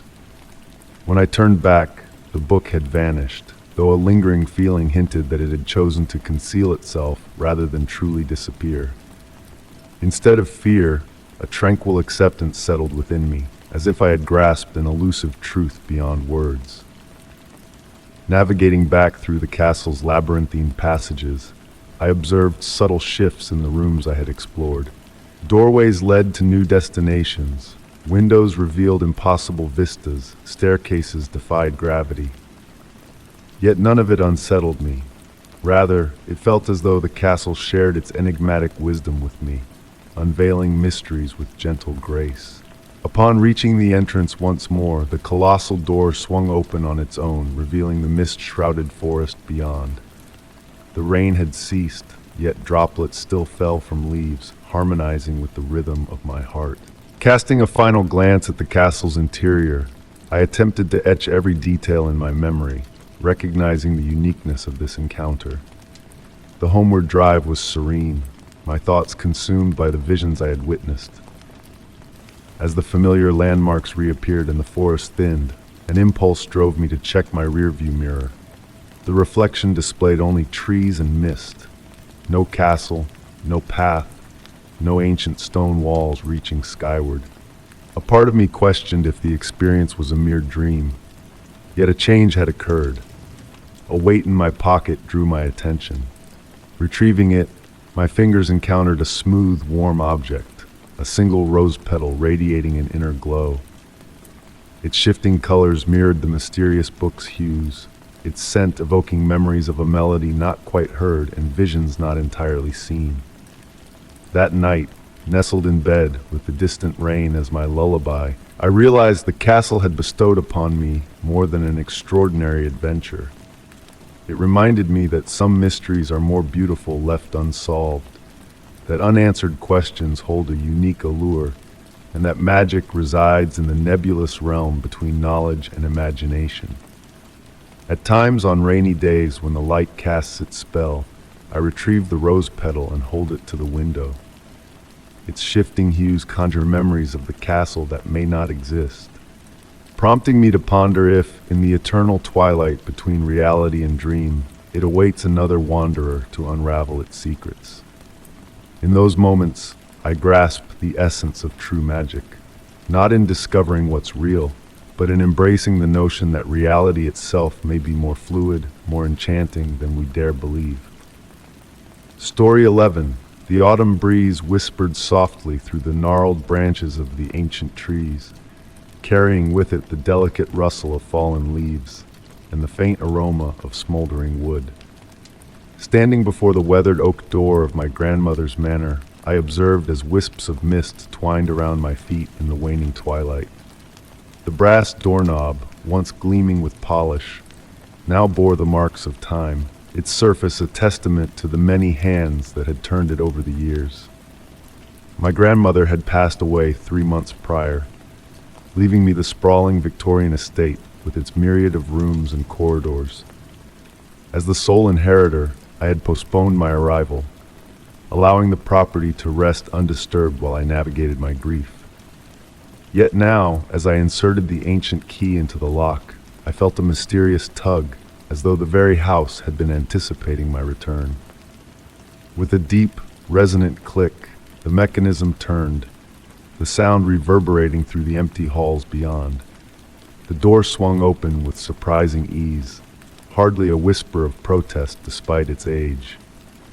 The foyer enveloped me in the familiar fragrance of aged wood, leather-bound books, and the lingering scent of my grandmother's lavender sachets. Dust particles pirouetted in the dying sunlight filtering through the tall windows, crafting ephemeral patterns in the stillness. Moving through the house with deliberate steps, my footfalls muffled by the plush Persian carpets lining the floors, I beheld the furniture cloaked in white sheets, like silent guardians preserving memories of happier days. Reaching the grand staircase, my hand trailed along the smooth mahogany banister, evoking echoes of my childhood laughter as I recalled sliding down it during summertime visits. Ascending to the second floor, I found the library, my grandmother's haven. Here, thousands of books adorned floor-to-ceiling shelves, their leather spines weaving a tapestry of subdued hues in the dimming light. I had whiled away countless hours in this room, nestled in the window seat while my grandmother regaled me with tales from ancient volumes of folklore and enigma. As twilight deepened into dusk, I kindled the old oil lamps, my grandmother's favored choice over electric lights. Their warm glow bathed the room in pools of soft illumination, casting gentle shadows that seemed to pulse with the subtle currents circulating through the house. The familiar ritual brought solace, yet as I ignited the final lamp in the library, something seized my attention.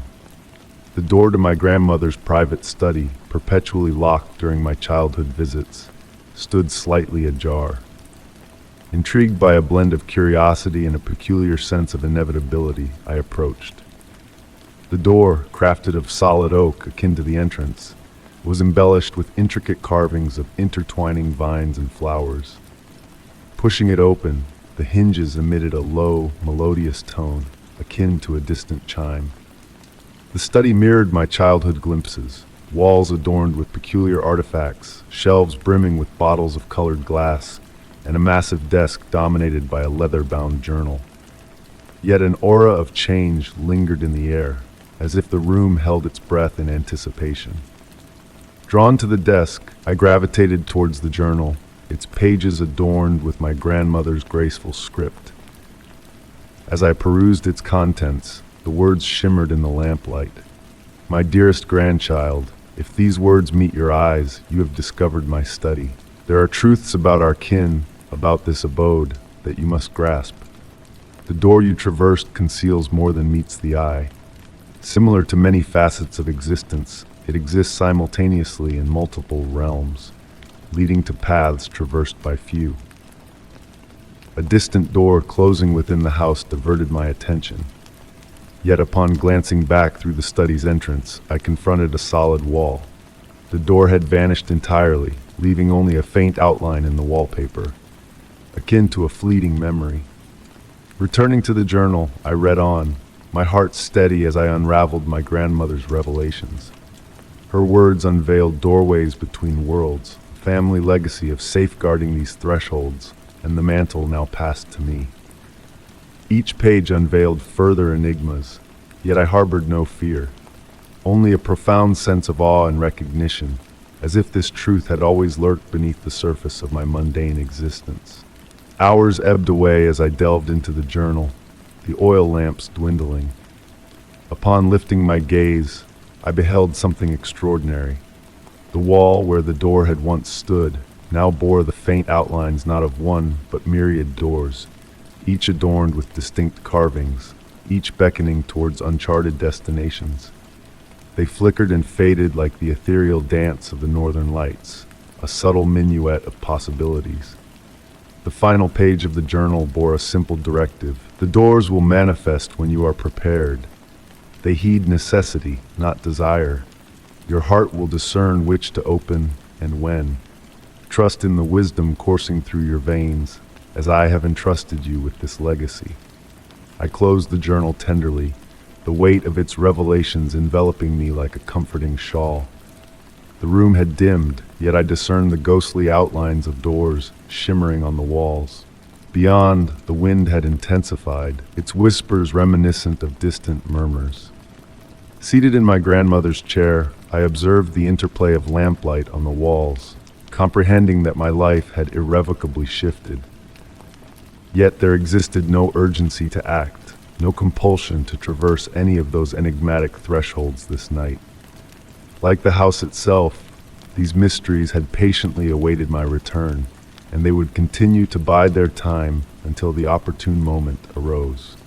I lingered in the study until daybreak, attuned to the gentle creaks of the ancient abode, feeling more at ease than I had in years. The doors materialized and dissipated with the shadows, a subtle reminder of the enchantment interwoven within my family's lineage. My grandmother's essence seemed to linger in every nook, not as a specter, but as a comforting presence, assuring me that I was precisely where I belonged.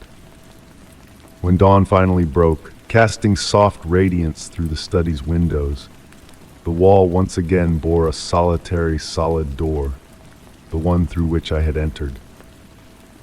Yet now I comprehended the secrets lying beyond the carved wood and brass handle.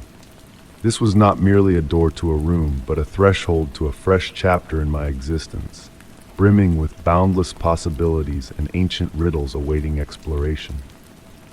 Departing the study that morning, transformed yet tranquil, the house no longer echoed with emptiness, but thrummed with potential and purpose. Meandering through its corridors, each door I passed assumed new significance, each threshold a reminder of the extraordinary legacy entrusted to me. The mystery was not a puzzle to solve, but a gift to unveil gradually, one door at a time, at its own perfect juncture. Story 12. In the quiet of my study, rain tapped gently against the window, a lullaby to my senses.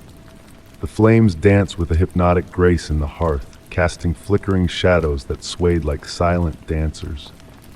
The old house murmured and settled, its ancient timbers sighing in the evening chill. A cup of chamomile tea exhaled a fragrant steam on the table, mingling with the scent of well-worn books that lined the walls like silent sentinels of knowledge.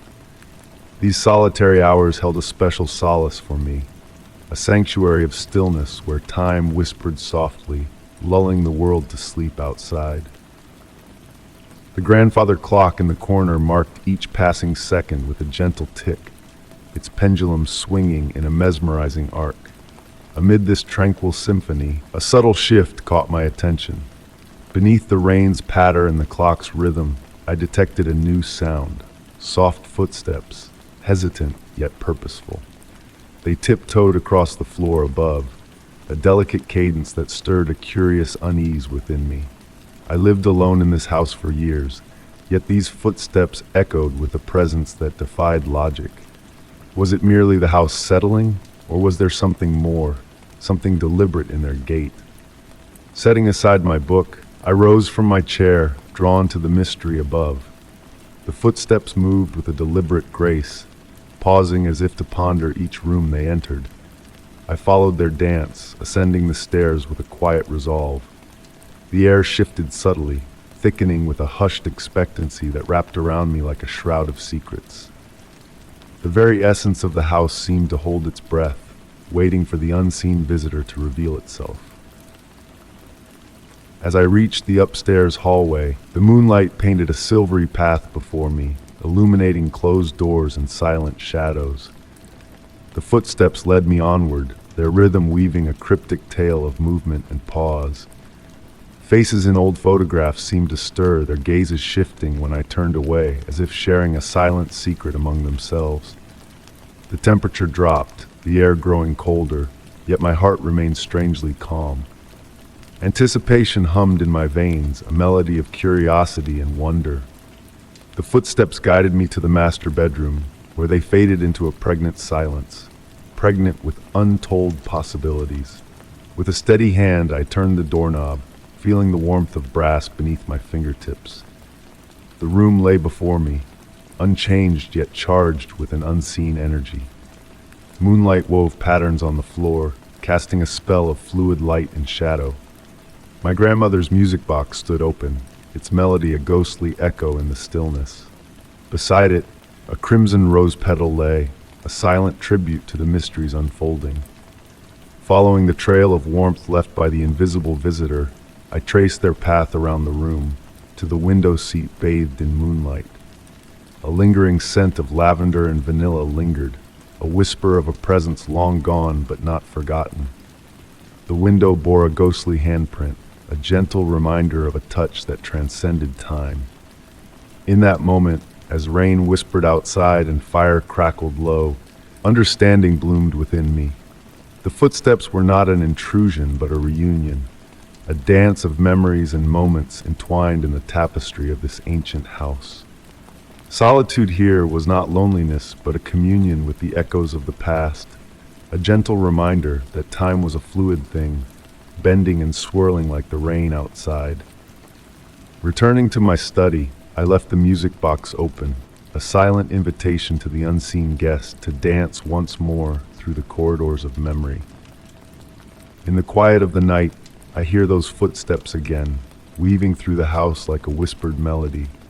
Rain and clockwork serenade me as I sit, a silent witness to the timeless conversation between past and present, between what was and what is. In this house of whispers and shadows, solitude is a companion, and the boundaries between reality and memory blur in the gentle cadence of those unseen footsteps above. Story 13. The autumn breeze whispered through the rustling leaves, carrying a fragrance of decay and soil that only October could deliver. Seated on the aged wooden bench by my grandmother's ancient well, I gazed at the sky ablaze with the last hues of sunlight, a canvas painted in soft pinks and golds. The well's stone circle stood before me, bearing the marks of time like a silent storyteller of seasons gone by.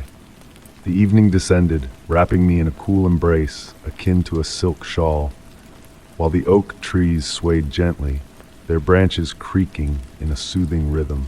My grandmother had woven tales about this well, narratives that danced between reality and fantasy, like wisps of morning mist caught in delicate spiderwebs. She spun yarns of voices that emerged from the depths on hushed nights, singing melodies unknown to the living. I had dismissed these stories as mere fanciful musings of an elder, meant to captivate a child during endless summer twilights.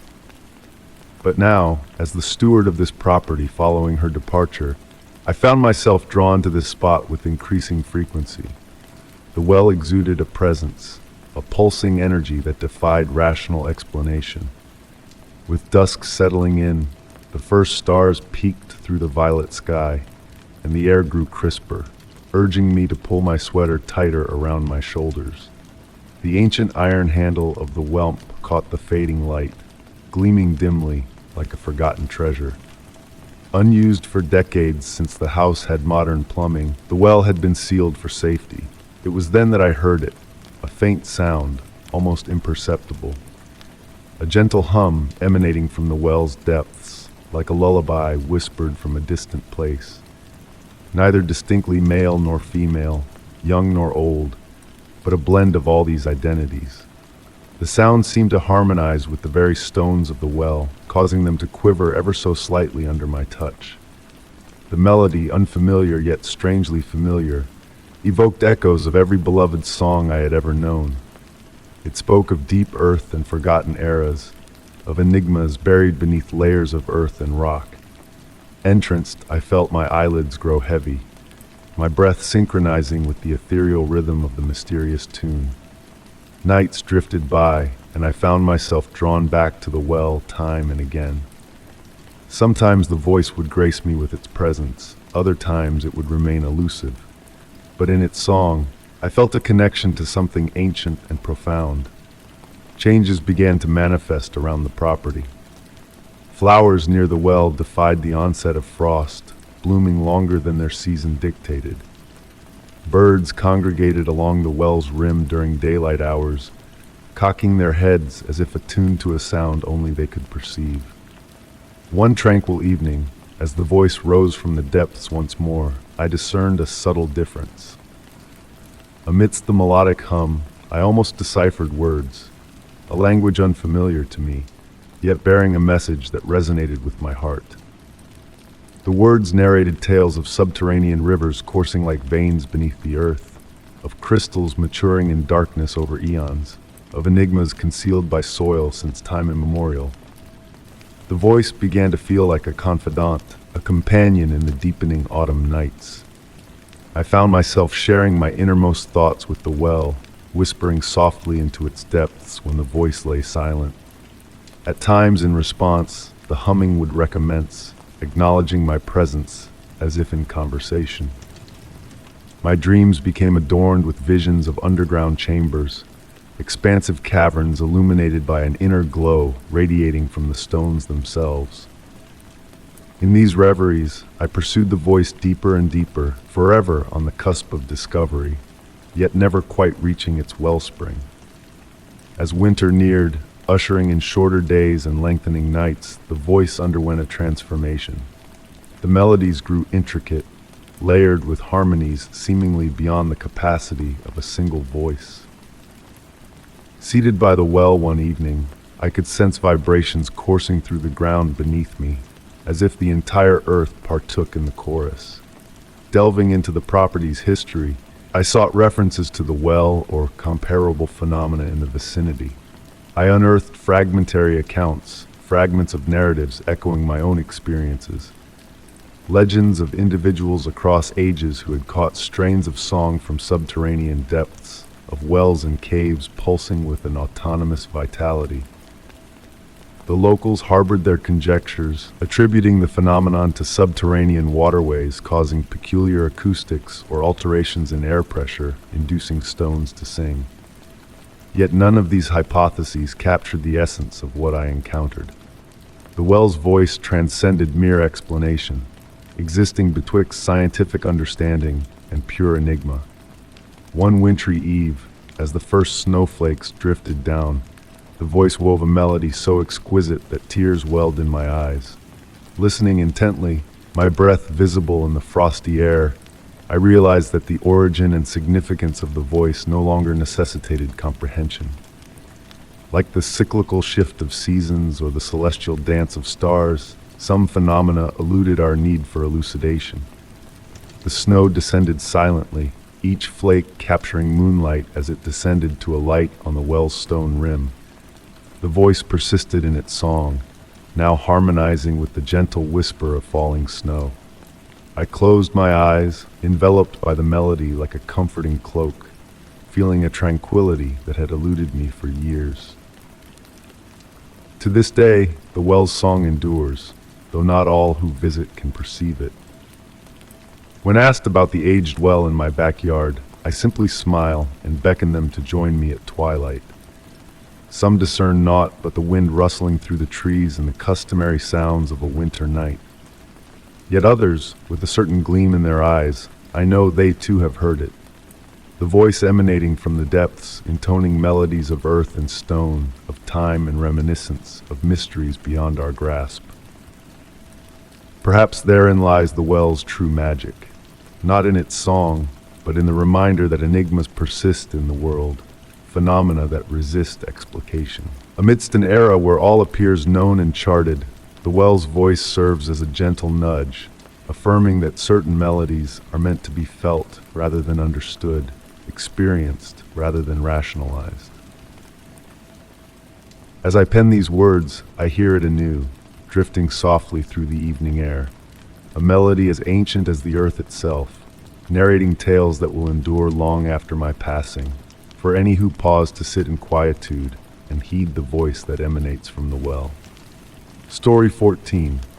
The antique brass lantern rested on my grandmother's old desk, emanating a soft, warm light that gently caressed the weathered wooden surface. These heirlooms had become mine after her passing, finding their place in my study. While the desk fit seamlessly into the room, the lantern was an unexpected addition, a beacon of comfort in the dimly lit space. Its flame burned steadily, untouched by oil or wick, casting a soothing amber glow that stirred memories of childhood nights spent at my grandmother's home, listening to her tales as thunder rumbled in the distance. She used to keep the lantern lit, claiming it guided lost spirits back home.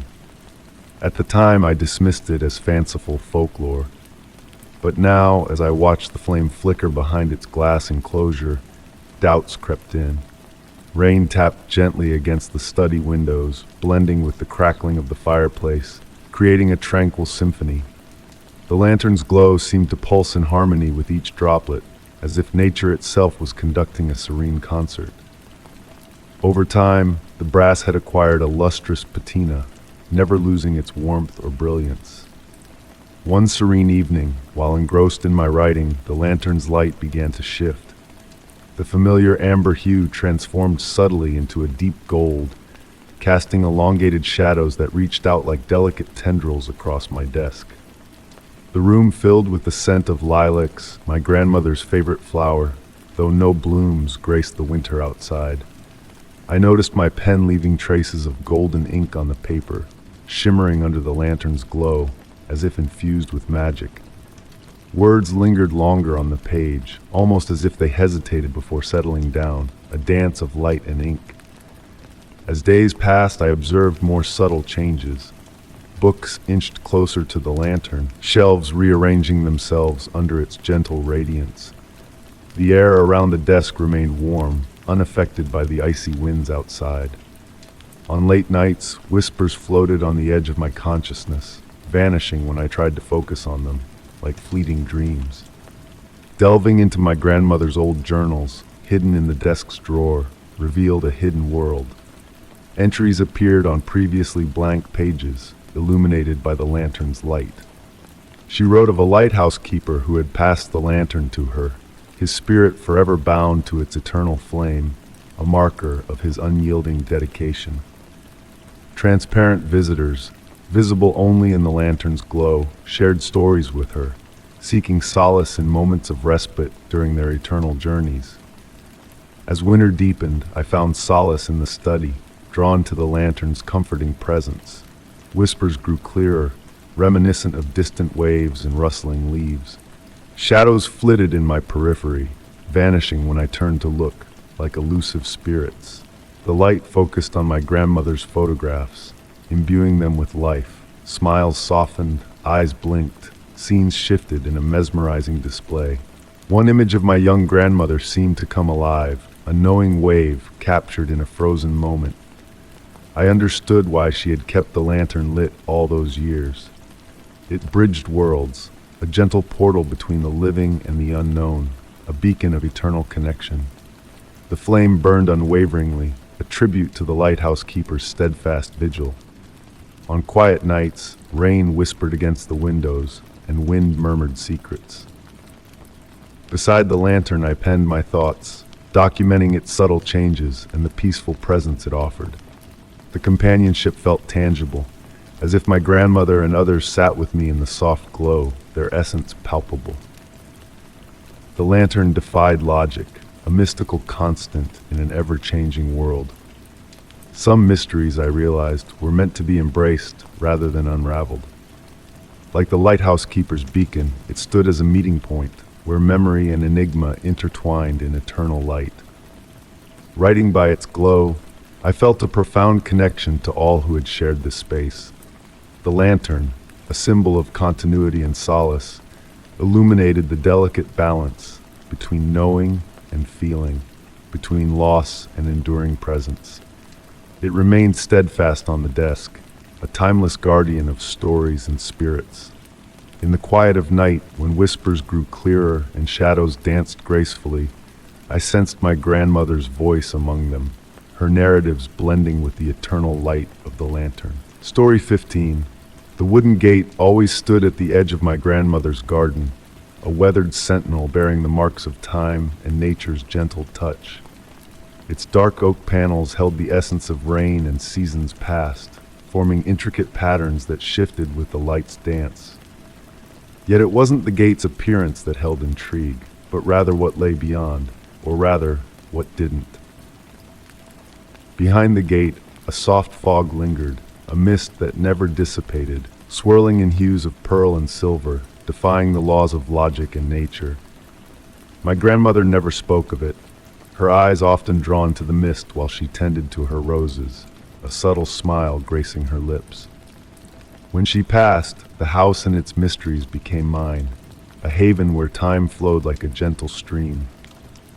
The lavender beds released their soothing scent at dusk, mingling with the earthy aroma of moss-covered stones leading to the gate. Each night, under the blanket of darkness, I sat on the old iron bench, enveloped in the symphony of crickets, watching the mist beyond. Sometimes, under the full moon, elusive shapes seemed to sway within the mist, forms just beyond recognition, dancing in the ethereal veil. The gate remained closed, its iron latch untouched by rust, though a soft hum sometimes drifted from the fog on quiet nights, a melody barely audible, weaving through the silence. One autumn eve, as the sun painted the sky in hues of amber and rose, a shift occurred. the air filled with the scent of rain, though the sky remained clear. The fog pulsated gently, like a slumbering giant's breath. Golden lights flickered within the mist, swirling in hypnotic patterns, beckoning. That night, the faint hum transformed into distant voices, speaking in tones akin to wind chimes on a breeze, melodic and comforting, bearing emotions of nostalgia and wonder. My grandmother's journal, discovered later, spoke in riddles of the gate, of doorways between moments, and where memories dream. Her words filled the pages with observations of the fog's mysteries and its lunar dances. With time, subtle changes manifested. Objects near the gate shifted overnight, roses bloomed in surreal hues, and mysterious trinkets appeared by its base, warm stones, exotic feathers, a silent bell. Local cats sensed a secret, gathering at dusk, their gaze fixed on unseen movements within the mist. Winter arrived, freezing the garden save for the gate's oasis of perpetual autumn. The fog danced with crystalline lights resembling suspended snowflakes. In dreams, whispers hinted at the gate's mysteries. Gardens defying physics, libraries of self-writing books, meadows where grass chimed with the breeze. My grandmother's final entry spoke of thinning boundaries and a revelation that the gate led not to nowhere, but everywhere, for those who grasp the unity of all places. As I sit now, observing the mist's endless ballet, I ponder her wisdom.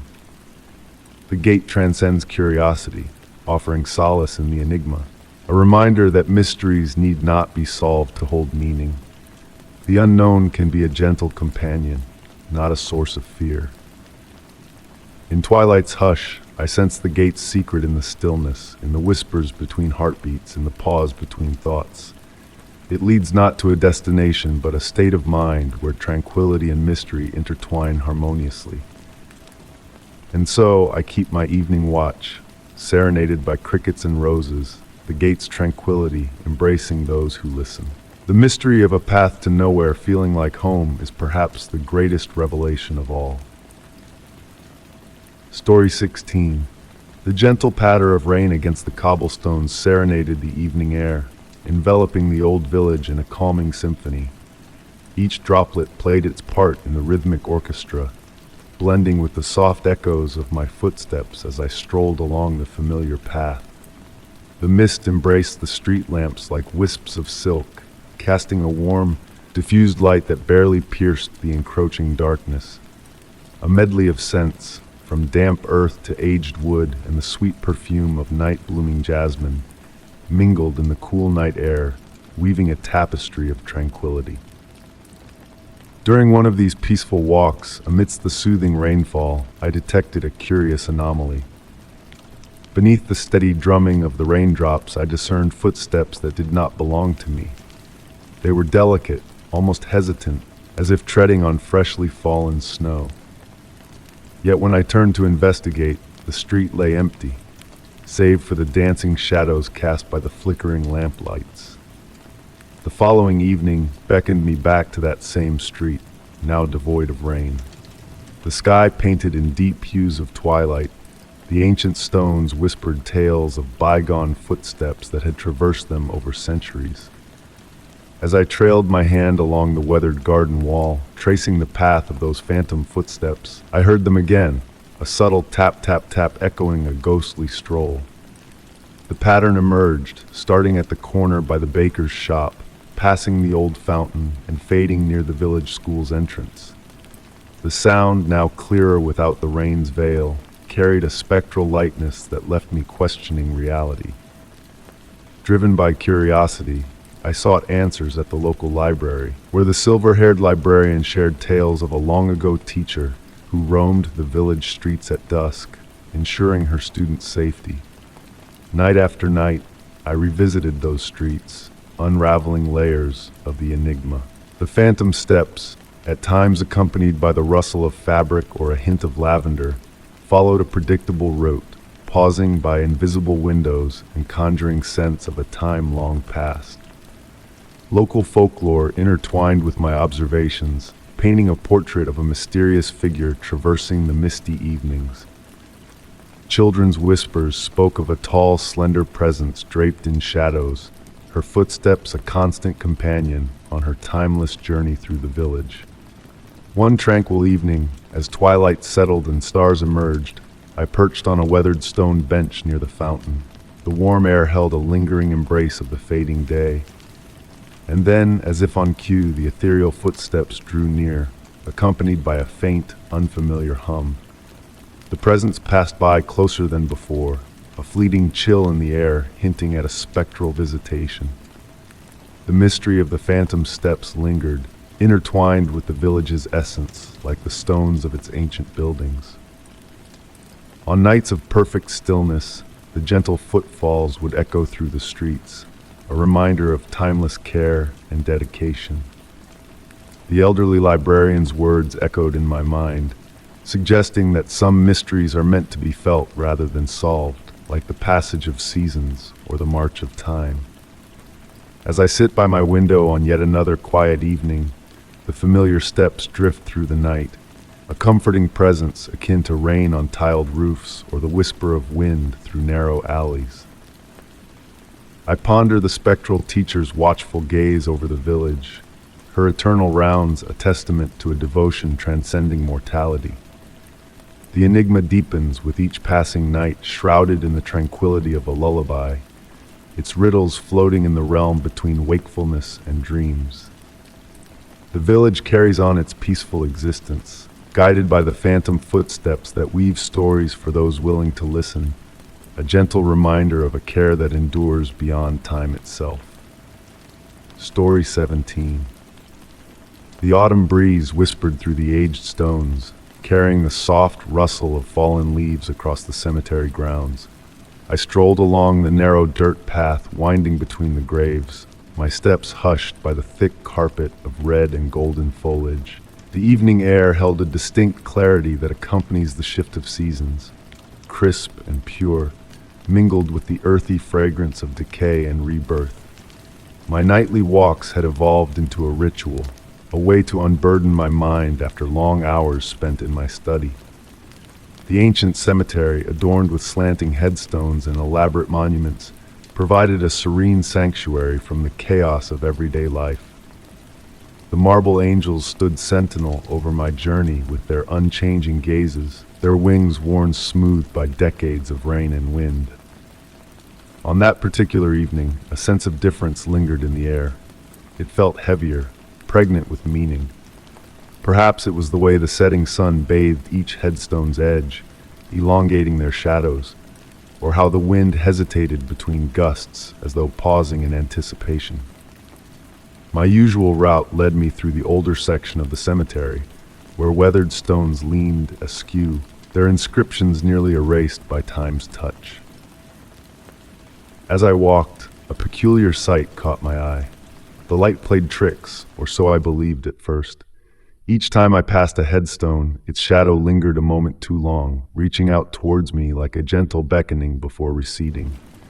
I slowed my pace, observing this curious phenomenon with a detached fascination rather than fear. The temperature steadily dropped as twilight descended. Wisps of breath formed in the chilled air, and the stone angels took on a bluish hue in the fading light. The silence deepened, broken only by the occasional distant call of a returning bird. Even my footsteps seemed to echo softly now, as if the earth absorbed the sound itself. Near the heart of the aged section stood an especially ancient tombstone, its surface adorned with intricate carvings that defied time's erosion. Though I had passed it countless times before, that night it captivated my attention like never before. The carvings appeared to shift and flow in the dim light, creating patterns that almost resembled writing, not in any language I recognized, but in something ancient, something that resonated with a deeper part of my being. As I stood before the stone, a soft humming sound brushed against my senses, so faint it could have been a figment of my imagination. It evoked distant melodies, or perhaps the whisper of wind through a hollow tree. The humming seemed to emanate from all directions and none simultaneously, rising and falling like gentle waves on a shore.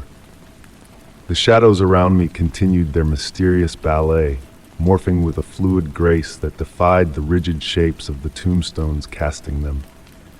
They began to take form, almost recognizable shapes, figures that resembled humans, or perhaps memories of humans, preserved in the liminal space between light and darkness. Time lost its hold as I stood there, the boundary between twilight and true night blurring, along with the line between the familiar world and something ancient, profound.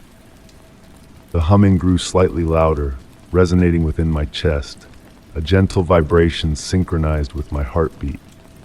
I noticed movement in my periphery, subtle shifts in the darkness hinting at a presence without form.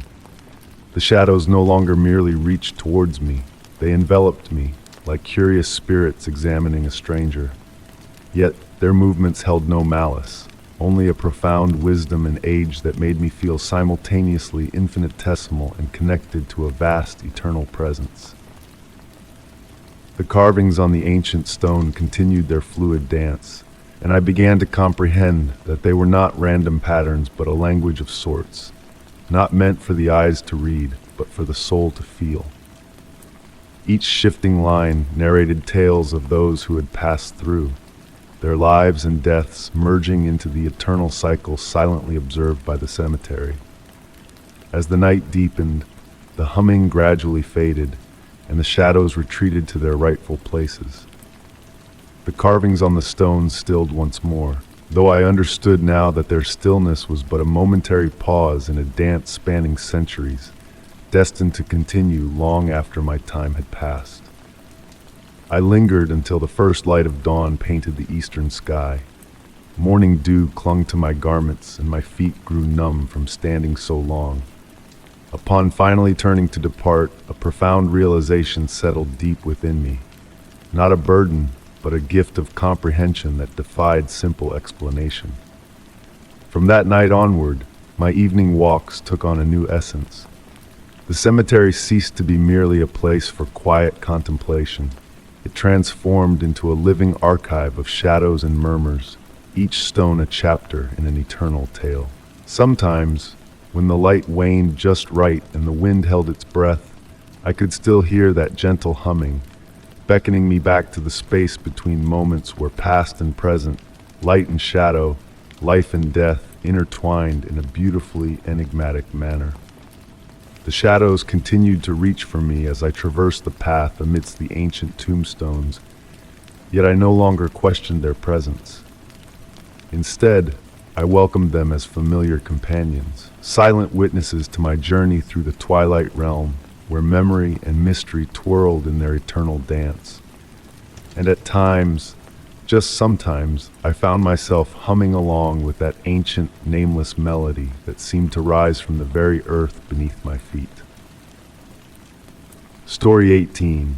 The gentle patter of autumn rain created a soothing rhythm against the window panes of my grandmother's quaint old cottage, where I had sought refuge for several weeks. Each raindrop whispered ancient secrets as it traced its path down the glass, forming intricate patterns that captivated my weary eyes. The well-worn wooden floor beneath my feet emitted a comforting creak, a testament to the countless footsteps it had borne over generations. Originally drawn to this place for solitude and creative inspiration, I found myself increasingly enchanted by the peculiar ambience that seemed to saturate every nook and cranny of the property. Nestled on the fringe of an ancient forest, the cottage was enveloped in a perpetual mist that draped the earth like a soft gray veil. Yet, it was the ancient stone bridge spanning a gentle meandering stream at the property's edge that first captured my attention. The bridge possessed an inexplicable allure, its weathered stones adorned with patches of emerald moss that seemed to shimmer with an otherworldly luminescence in the early morning light. Each approach to the bridge was accompanied by a noticeable drop in temperature, carrying with it the sweet fragrance of wild honeysuckle, even though none grew in proximity to the structure. The soft babbling of the stream below played like a distant melody, a lullaby in a language that eluded my understanding. One tranquil evening, while nestled in the cottage's cozy reading nook with a cup of chamomile tea, a peculiar sight caught my eye through the rain-streaked window. A soft bluish light danced across the surface of the bridge, resembling moonlight on water despite the obscured sky devoid of the moon's glow. The ethereal display was so gentle and mesmerizing that I felt compelled to investigate, drawn to it like a moth to a flame, yet devoid of any sense of urgency or trepidation. Draped in my grandmother's ancient wool shawl, I ventured out onto the damp grass. The rain had subsided to a fine mist that settled on my skin like morning dew. Approaching the bridge, the bluish light pulsed softly, creating patterns reminiscent of rippling water. The stone beneath my feet emitted an unexpected warmth in contrast to the cool evening air. What transpired next was a sequence of events that would haunt my thoughts for nights to come. The gentle babbling of the stream morphed into what sounded like whispers, not in any recognizable language, but in tones that stirred a sense of familiarity, akin to a half-remembered childhood lullaby. The blue light wove itself into elusive shapes that teased the corners of my vision, vanishing whenever I attempted to focus directly on them. Standing at the center of the bridge, a profound serenity washed over me. The air grew heavy with the scent of honeysuckle, intermingled with something older and more enigmatic, reminiscent of ancient tomes and the crispness of morning frost. Time seemed to warp in this ethereal realm, each moment elongating like honey dripping languidly from a spoon. I observed that the view from the other side of the bridge appeared subtly altered from my recollection. The trees appeared ancient, their branches gnarled and contorted, yet pulsing with vitality. Unfamiliar flowers swayed gently in an invisible breeze, and the path leading back to the main road seemed to meander into a misty distance that defied my attempts to focus on it. Every fiber of my being urged me to step off the bridge and explore that otherworldly path, yet a lingering hesitation held me in check, perhaps a remnant of my grandmother's cautionary tales from years past. Stories of realms where time flowed differently, where the veil separating worlds grew thin enough to dissipate like morning mist. Thus, I remained suspended between two worlds, absorbing the whispered secrets of the water while the blue light continued its hypnotic dance, inducing a gentle sway in my stance. Time lost its grip on me in that liminal space, minutes blending seamlessly into hours. When I eventually turned my gaze back toward the cottage, the familiar path appeared both ordinary and extraordinary in the muted glow of the night. The rain had ceased entirely, the nocturnal symphony of chirping crickets and the distant hoot of an owl filling the air. That night, as I lay in bed enveloped by the settling house, the warmth of the bridge's stones lingered beneath my soles. The fragrance of honeysuckle clung to my hair, and as I closed my eyes, the blue lights continued their elusive dance behind my eyelids, beckoning me toward dreams infused with unexplored paths and untaken mysteries. In the days that ensued, the bridge remained a stoic stone structure spanning the gentle stream. However, during the twilight hours when dusk melded seamlessly into night and a mist crept in from the forest, I occasionally glimpsed the familiar blue light commencing its ethereal waltz. Though I refrained from venturing back onto the bridge during those mystical moments, my thoughts often wandered to the enigmatic path beyond, pondering the mysteries veiled just beyond the bounds of our mundane world. Strangely, a week later, while rummaging through the attic, I stumbled upon my grandmother's journal. Within its weathered pages, a sketch of the same elusive blue lights I had witnessed was etched in faded ink on yellowed paper. Beneath the illustration, in her graceful script, were words that sent a shiver down my spine. The bridge beckons to those attuned to listen, yet not all who heed are destined to cross. I continued to write within the cottage, drawing inspiration from the gentle rain and the rhythmic creak of the floorboards. Yet, I now comprehended that certain mysteries were meant to remain shrouded in enigma. They existed within the interstices of time, in the soft glow of twilight, in the murmured ballads of ancient waters. By resisting the urge to traverse that bridge, I unearthed a revelation far more profound than the secrets concealed on the other side. The realization that magic endures in the world, content to be witnessed but never entirely comprehended. Story 19. The aging house lingered in the dimming twilight, its time-worn wooden exterior murmuring softly in the autumn breeze. Raindrops descended in a steady, hushed cadence upon the rooftop, crafting a tranquil rhythm that whispered of ancient mysteries. Standing within the entryway, my flashlight's beam stretched, casting elongated shadows over the weathered floorboards, enveloping me in the aroma of aged timber and bygone recollections. In her will, my grandmother had bequeathed this house to me, and though I hadn't revisited in 15 years, every nook cradled remnants of childhood summers spent adventuring through its enigmatic chambers. The familiar scent of cedar and weathered books cocooned me like a familiar embrace, yet an unfamiliar aura lingered tonight. Perhaps it was the way the shadows stirred when my gaze averted, or the thickening air as I ascended the groaning staircase to the upper level. The house harbored an array of peculiar rooms: the library with its towering shelves, the conservatory where my grandmother nurtured her cherished ferns, and the music room housing an antique piano, yearning for fingers to dance upon its ivory keys. However, one room stood out in my memory, the room with obsidian walls. As youngsters, my cousins and I were forbidden from entering it, though we often pressed our ears against its hefty oak door, straining to catch any secrets it held. Now facing that same door, an inexplicable force tugged at me. The brass doorknob gleamed faintly under my flashlight's glow, as if recently polished despite the blanket of dust adorning everything else in the house. The wood beneath my touch felt warm, almost pulsing with life, as my fingers traced the intricate carvings adorning its surface. My grandmother had always claimed the door predated the house itself, salvaged from some ancient European manor. The hinges shifted noiselessly as I mustered the courage to twist the handle, an anomaly in a house where every other door announced its movement with a symphony of creaks and groans. The chamber beyond echoed my childhood memories, walls coated in the deepest black imaginable, absorbing both light and sound. My flashlight's beam faltered against the walls, as if the darkness devoured it. The room, perfectly square, about 15 feet on each side, boasted a lone window opposite the entrance.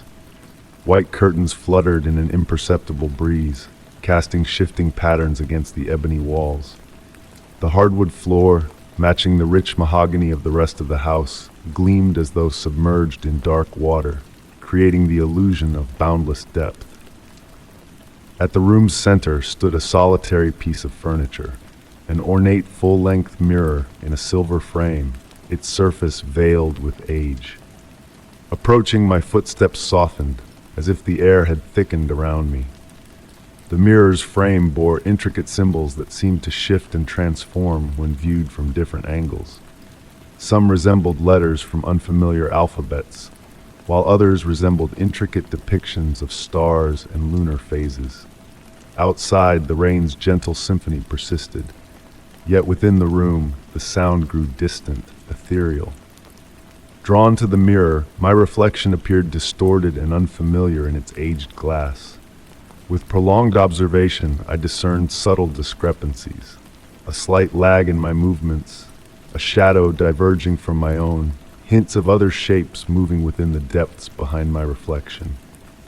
Time trickled differently within that space. What felt like minutes might have stretched into hours as I lingered before the mirror, observing as the layers of age gradually dissipated from its surface, unveiling deeper reflections. In those depths, I glimpsed fragments, memories foreign to me, rooms unexplored, faces alien yet strangely recognizable. The obsidian walls seemed to pulse gently, akin to a slumbering creature's breath. With each pulse, the mirror's reflections shifted and evolved. I beheld my grandmother as a young woman, standing within this very room, her hands tracing the same symbols etched on the mirror's frame. I saw her conversing with her reflection, her lips moving in silent dialogue. In certain reflections, she appeared to receive responses. A sudden thunderclap diverted my attention to the window, revealing that night had fully descended. Illumination now stemmed solely from sporadic lightning flashes, rendering the black walls aglow with an inner luminescence. Returning my gaze to the mirror, my reflection had altered once more. Now I witnessed a future version of myself, graying hair and weathered countenance, yet standing in that room. Unlike my present self, my future visage bore a smile, as if sharing a clandestine revelation with the mirror. Enthralled, whispers began to permeate the room, not eerie, but comforting, akin to a distant conversation's murmur. They emanated from all directions and none simultaneously, articulating in tongues unfamiliar yet eerily familiar. The whispers intertwined with the rain's patter, birthing a gentle lullaby that weighed upon my eyelids. Descending to the floor, my back against the cool obsidian wall, the room enveloped me in a sense of security, akin to a warm embrace. The whispers continued their soft melody, and I comprehended that the room transcended mere space. It served as a threshold, a juncture between what was, what is, and what might be. My grandmother's voice seemed to meld with the whispers, though her words eluded me. Recalling her prolonged visits to this chamber, emerging with a serene smile and distant gaze, I grasped why she guarded this sanctuary zealously, why she chose to unveil its secrets only after her departure.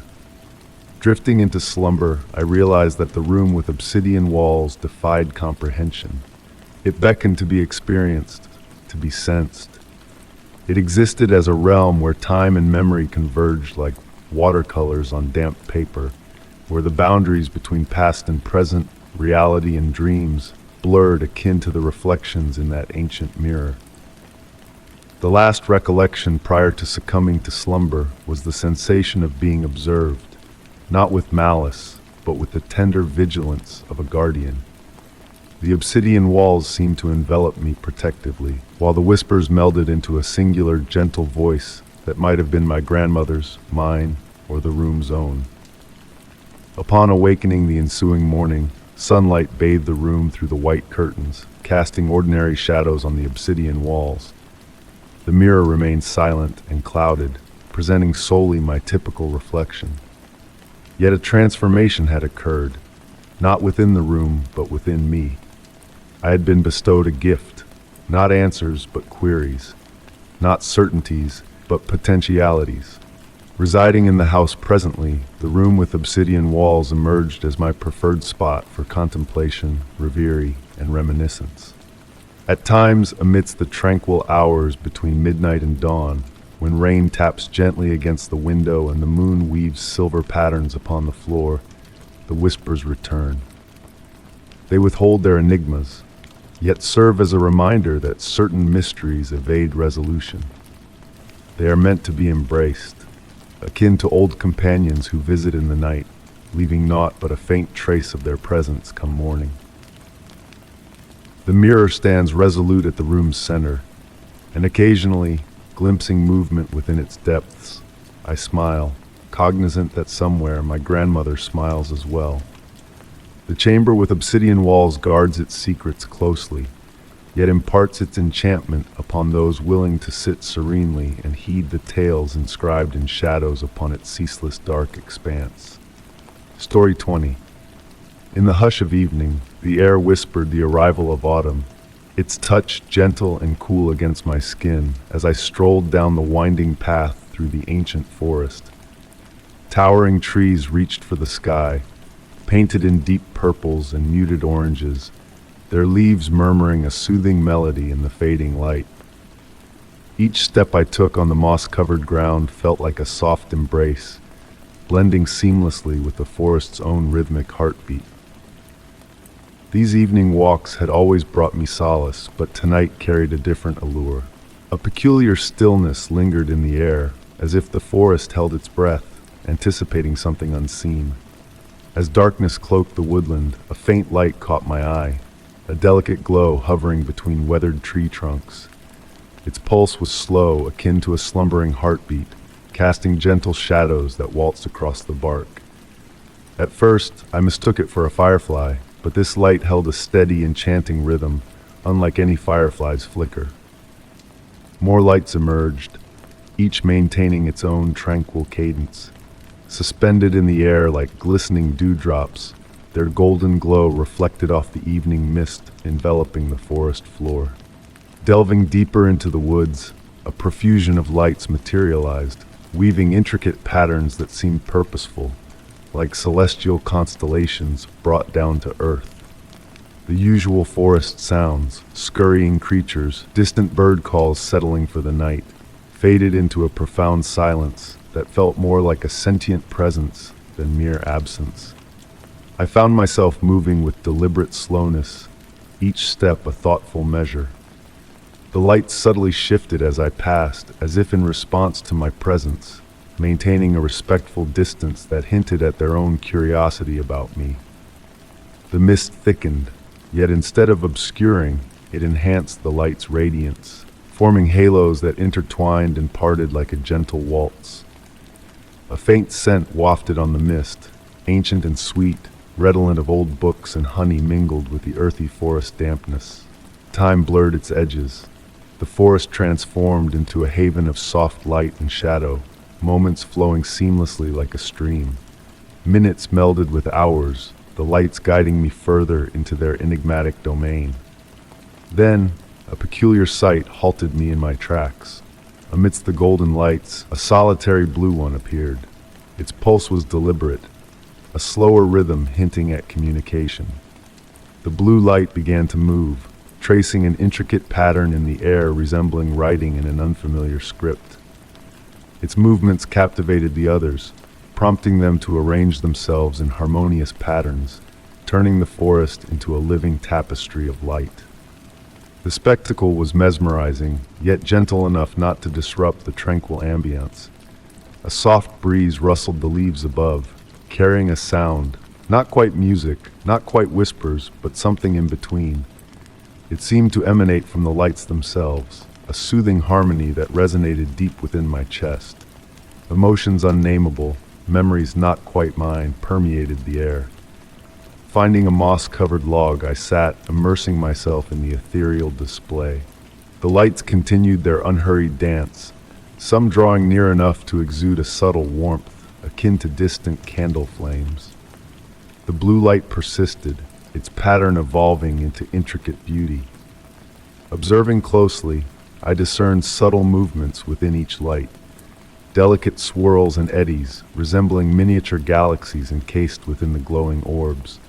Hints of other colors, green accents, purple whispers, fleeting silver moments, mingled harmoniously within each light. The forest floor beneath me pulsed with a faint luminescence, as if the lights above had awakened a dormant glow within the earth itself.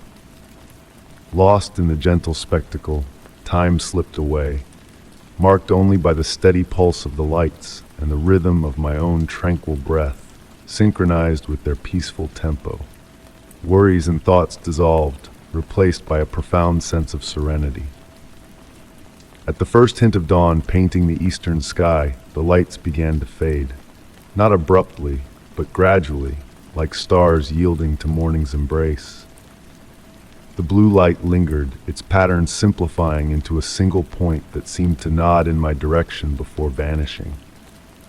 Retracing my steps along the path as the morning mist lifted, I carried with me a profound awareness of having glimpsed something ancient and eternal. The forest had imparted one of its mysteries to me, deepening my reverence for the unknown rather than unraveling it.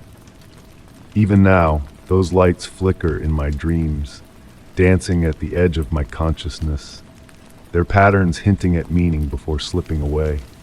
On quiet nights, when the moon hides and the wind murmurs through the trees, I swear I can hear that distant harmony, beckoning me back to the forest, where timeless lights perform their celestial ballet in the darkness. The mystery endures, and perhaps that is as it should be. Some questions are more enchanting unanswered, some experiences more profound when shrouded in mystery. The forest safeguards its secrets, divulging them solely to those who approach with an open heart and tranquil mind, ready to embrace the gift of wonder without seeking explanations. Story 21. The soft rhythm of raindrops against the window pane serenaded me in my cozy study as I lounged in my cherished armchair, observing the droplets trailing intricate paths down the glass. The old house murmured gently, its ancient timber settling into the embrace of the autumn evening's dampness. A cup of chamomile tea exuded steam by my side, its delicate fragrance mingling with the musty perfume of the weathered books adorning the walls. This room, this window, held a special place in my heart. Through it, I peered out onto the time-worn forest that encircled my dwelling, its towering trees standing sentinel in the encroaching darkness. The rain veiled the forest in a misty cloak, casting an ethereal allure as though the trees danced behind a gossamer screen. On that particular evening, a peculiar magnetism drew my gaze outward. It could have been the dwindling twilight filtering through the boughs, or the mist weaving around the tree trunks in enigmatic patterns. The forest seemed transformed, imbued with an uncanny vitality. The longer I observed, the more subtle shifts I discerned in the scene unfurling before me. The raindrops on the window departed from their gravity-bound descent, swirling and merging to form intricate designs reminiscent of ancient symbols from my grandmother's tomes. The glass itself seemed to undulate, akin to a pond stirred by a gentle zephyr. Through this transmuting window, the forest assumed an otherworldly aura. The trees emanated a soft, silvery luminescence that pulsed in harmony with the falling rain. Amidst the trunks, fleeting movements caught my eye. Not the usual woodland creatures, but ethereal shapes that floated, leaving trails of shimmering light in their wake. The warmth of my teacup anchored me as I bore witness to this extraordinary spectacle. My breath slowed, synchronized with the swaying branches outside. The boundary between my study and the forest began to blur, not in a disconcerting manner, but akin to the gentle blending of watercolors on wet paper. Faint whispers drifted to my ears on the evening breeze, composed not of words but of melodic notes, conveying a profound message. They spoke of ancient eras when the partition between our world and others waned thin, when windows akin to mine served as portals between realms. The room's fragrance subtly shifted. Beneath the familiar scents of books and tea, I detected traces of moss, wildflowers, and a sweeter essence, reminiscent of honey, yet more intricate. It evoked memories of summer meadows and spring mornings, though outside the autumn rain persisted. Motionless, I noticed tiny lights gathering on the far side of the glass, resembling fireflies but emitting a steadier, purposeful glow. They moved in patterns resembling writing, narrating tales in a language of light that I almost grasped but not quite. The window frame exuded a gentle warmth, and beneath my touch, the armchair's fabric assumed the texture of living moss. The metamorphosis unfolded gradually, seamlessly, never abrupt or startling. Each transformation flowed into the next with a harmonious grace, akin to a choreographed ballet. Time became fluid, not measured by minutes or hours, but by the rain's cadence and the pulsating light's rhythm. The demarcation between wakefulness and reverie blurred. Was I still in my study, or had a fragment of me traversed into that radiant realm beyond the glass? I beheld as the forest unveiled more of its enigmas. Amidst the trees, I glimpsed structures fashioned from moonlight and morning dew, delicate spires and arches materializing and vanishing with the shifting mist. The entities moving among them grew clearer, yet not distinct enough to categorize. They seemed cognizant of my presence, acknowledging me with gentle gestures that left trails of soft light in their wake. My tea had grown cold, forgotten amid the marvel unfolding before me. The books surrounding me seemed to resonate with the energy from beyond the window, their pages whispering softly despite the absence of a breeze. Perhaps they harbored windows akin to mine, leading to other mystical realms awaiting discovery. With night's progression, the display faded gradually, like the ebbing tide. The lights dimmed, and the enigmatic beings retreated deeper into their domain. The rain persisted, following its natural course down the glass once more. The window frame cooled under my hand, yet retained a subtle warmth akin to a pledge. Even as the forest reverted to its customary appearance, a fundamental shift had occurred. The boundary between the ordinary and the extraordinary had been unveiled as more permeable than I had fathomed. The window now held the potential for enchantment, awaiting the opportune moment to metamorphose once more. I lingered in my chair until the first hints of dawn began to illuminate the sky. The forest appeared ordinary in the burgeoning light, yet now I harbored its clandestine secret. Occasionally, when the rain falls just so and twilight blurs reality's edges, that window still affords me glimpses of another realm. Whether tangible or a figment of an imagination ensnared by the union of rain and dusk, I opted not to probe too deeply. The window remained, both mundane and extraordinary, a reminder that magic often dwells in the liminal spaces, in the twilight betwixt day and night, in the partition between here and there, in the thin pane of glass dividing one world from another. On tranquil evenings I sit ensconced in my chair, savoring tea and observing, awaiting the rain's whispered tales of distant realms, prepared to encounter whatever mysteries the forest deems fit to unveil through my bewitched window. Story 22. The gentle patter of rain on my bedroom window set the stage for the evening, each droplet contributing to the soothing melody of the encroaching night. The warm amber light from my vintage reading lamp painted the pages of my book, casting playful shadows on the walls of my ancient home. The wooden floor beneath my feet retained the day's warmth, its familiar creaks a comforting accompaniment to my every move, like whispers shared between old friends. In these tranquil moments, the outside world seemed to fade into a soft murmur, allowing the house to settle into its nightly routine. The grandfather clock in the hallway ticked softly, the wind whispered through the eaves, and a night bird's call echoed in the distance, seeking refuge from the rain. However, on this particular evening, a subtle shift in the air hinted at something different. It was a barely detectable change, like trying to catch a scent on the breeze. The atmosphere grew heavier, carrying a delicate electricity that made the hairs on my arms stand on end. The shadows in the corners of the room deepened, gaining a weight and presence that seemed almost tangible. I paused my reading, using an old sepia-toned photograph of the house as a bookmark, revealing unseen details in the lamplight. A faint figure in an upper window, barely visible yet hauntingly present. Then, a sound, faint at first, like a whisper carried by the wind through the old house's bones. It was not quite a word, more a memory of a voice, teasing my ears with its enigmatic presence. The sound seemed to emanate from the adjacent room, my study, where I kept my cherished collection of antiquities. It resembled the rustle of pages turning, a paper symphony with an underlying melody of purpose and patience.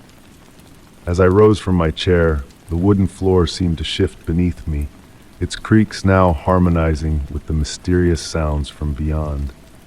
The hallway lay in darkness, save for the spill of light from my room and occasional flashes of distant lightning.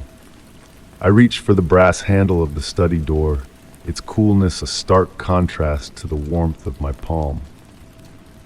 The metal seemed to hold the light, forming fleeting patterns that hinted at ancient symbols, vanishing when I tried to focus on them.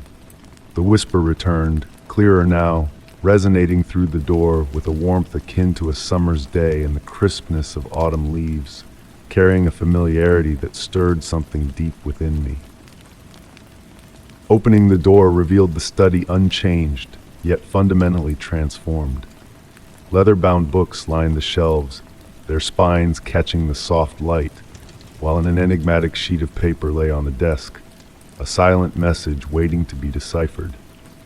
The rain continued its rhythmic dance on the windows, now following a pattern akin to nature's own Morse code. The room held the scent of aged paper and leather, intermingled with a ghostly perfume that tugged at the edges of my memory. Moving closer, the whispers faded, becoming a distant echo, like a fading radio signal. The blank sheet on the desk bore ghostly imprints of words, as if a message lay hidden beneath its surface. Sinking into my chair, the familiar leather embracing me, I felt the lingering presence of the elusive whispers, though they had grown fainter, on the edge of perception. The rain's melody shifted, lulling me into a state of tranquility as shadows danced across the walls, the books around me seeming to breathe in unison with the night. Time lost its hold, hours blending into minutes, as the whispers ebbed and flowed, hinting at secrets just beyond reach. With the approaching dawn, the rain subsided, leaving a world reborn in the soft light of morning. The mystery of the night lingered, subtly altering the room, like a ripple in time, or a reflection caught slightly askew. Though the whispers never returned in the same way, their essence remained, a reminder of the hidden wonders that exist in the spaces between heartbeats and words unsaid. As I sit in my study, enveloped by the embrace of books and memories, I sense that electric presence in the air, a reminder that mysteries still wait to be unraveled in the quiet moments between breaths. The enigmatic whispers may never reveal their full secrets, but perhaps that is the beauty of their existence, a reminder that some mysteries are meant to remain unsolved, weaving a tapestry of wonder and intrigue in the fabric of our lives. Story 23. The autumn breeze whispered secrets among the ancient oak trees, their branches swaying gently as dusk settled over the land. Nestled in my grandmother's worn rocking chair on the porch, I wrapped myself in a cozy wool blanket that held traces of lavender and Earl Grey tea, her favorite scents. The old wooden boards beneath my feet creaked in a familiar cadence as I rocked back and forth, tuning in to the symphony of nature enveloping me. The hills encircling our ancestral home always exuded a certain mystique, especially during this season when the veil between our world and the unknown appeared to thin with each passing day. The mist cascading down from the peaks lent an ethereal quality to the surroundings, turning the familiar landscape into something both recognizable and strange. But this night felt different. While I sat there, allowing my tea to grow cold in its delicate cup, I detected an unusual quality in the way the wind traversed the valley. It wasn't the usual rustle of leaves or gentle whistle through branches. Instead, it held a melodic essence, akin to distant singing. Voices carried on the breeze, murmuring of ancient memories and forgotten tales. The melody intensified as the sun dipped below the horizon, casting elongated shadows across the undulating terrain.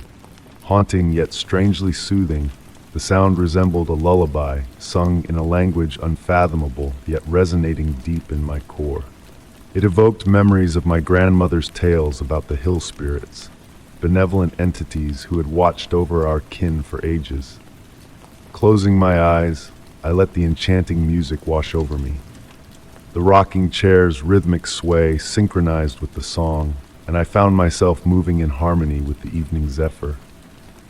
The air thickened with the scent of wild roses and damp earth, though the rose bushes had long ceased blooming.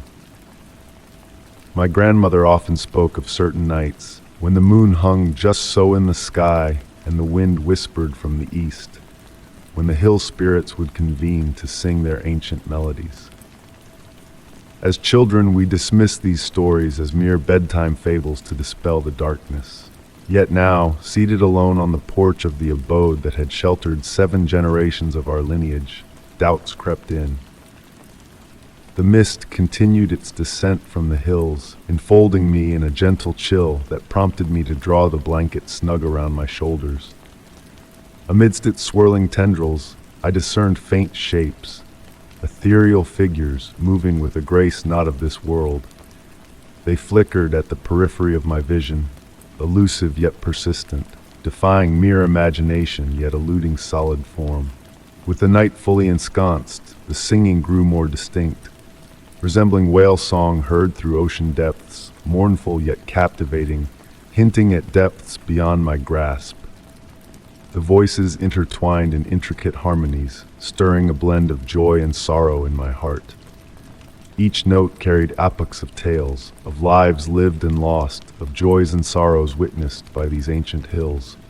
My grandmother's journal lay open on my lap, detailing these very occurrences in her flowing script.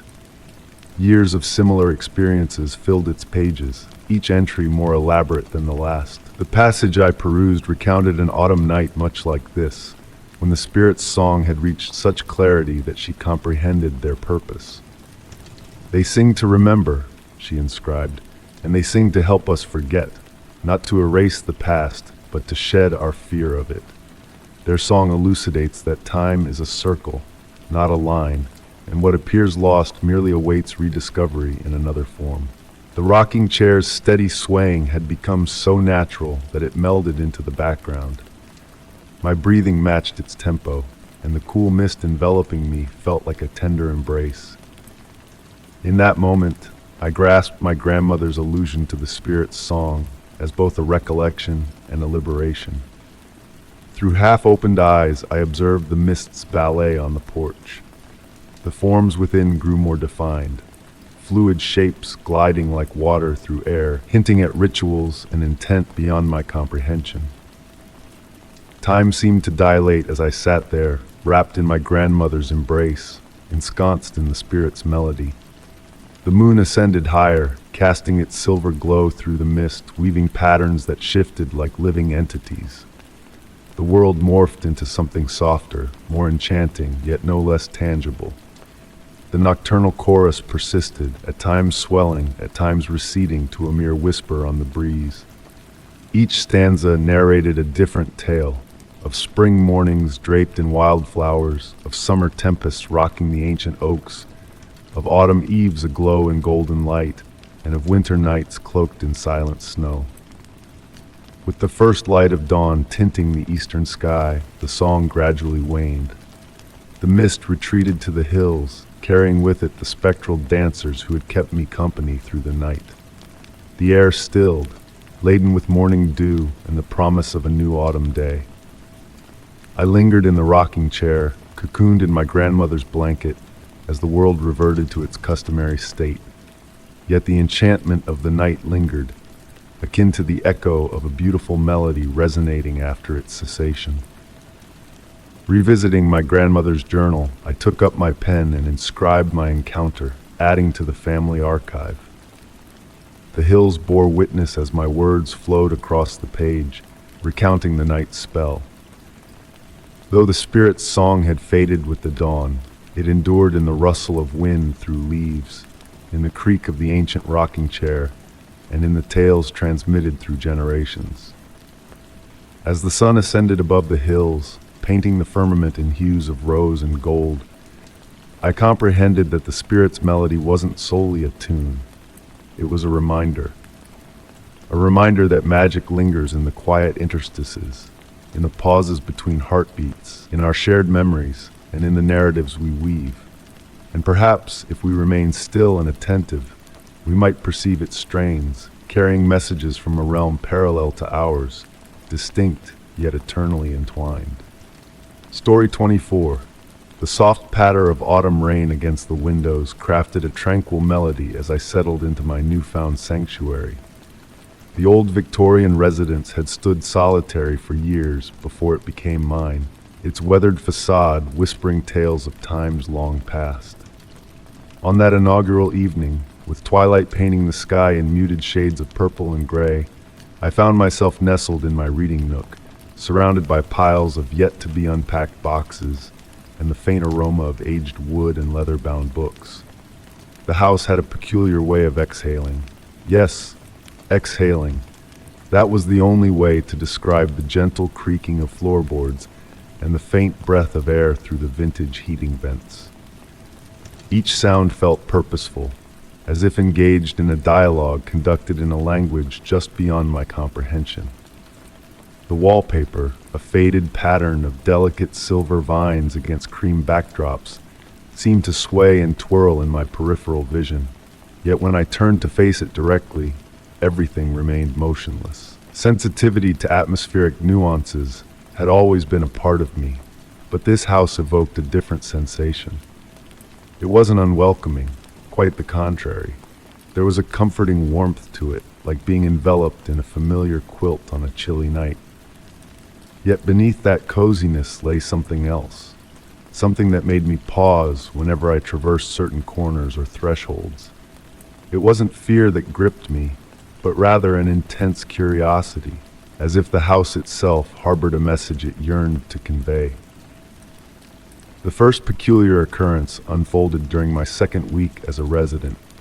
While unpacking books in the expansive library, a room adorned with towering shelves and expansive bay windows, I caught a soft, unfamiliar humming in the air. The melody, akin to an ancient lullaby, drifted towards me. Initially assuming it originated from outside, perhaps carried by a passing vehicle or a neighboring window ajar, I soon realized the sound shifted, now resonating from a deeper recess within the house. Pursuing the melodic trail led me to the second-floor corridor, where the hum grew more distinct. It no longer emanated from a specific direction, but seemed to emanate from the very walls themselves. The humming was accompanied by a subtle vibration that I could sense when I touched the wallpaper. The paper felt warm to the touch, almost like human skin, and beneath its surface, I could swear I detected a heartbeat-like pulse. That night, as I lay in bed listening to the rain serenade the night, I began discerning patterns within the house's ambient murmurs. The creaks and settling noises followed rhythmic cadences that mirrored speech, sometimes brisk and urgent, other times slow and contemplative, yet always purposeful. Drifting off to sleep each night, I attempted to decode these enigmatic conversations. With passing weeks, comprehension dawned upon me. The house possessed distinct voices for different times of day. Mornings brought light, airy whispers that seemed to ascend with the sun, while evenings ushered in deeper, resonant tones. The basement rumbled in low, soothing vibrations reminiscent of a grandfather sharing tales, whereas the attic favored gentle, wind-like whispers resembling the rustle of loose shingles in the breeze. I commenced documenting the house's communications in a journal. Every room exuded its unique persona, its distinctive mode of expression. The kitchen engaged in lively chatter during meal preparations, its tiles unexpectedly warming beneath my feet as I cooked, guiding me to ingredients I hadn't intended to utilize yet, always enhancing my recipes.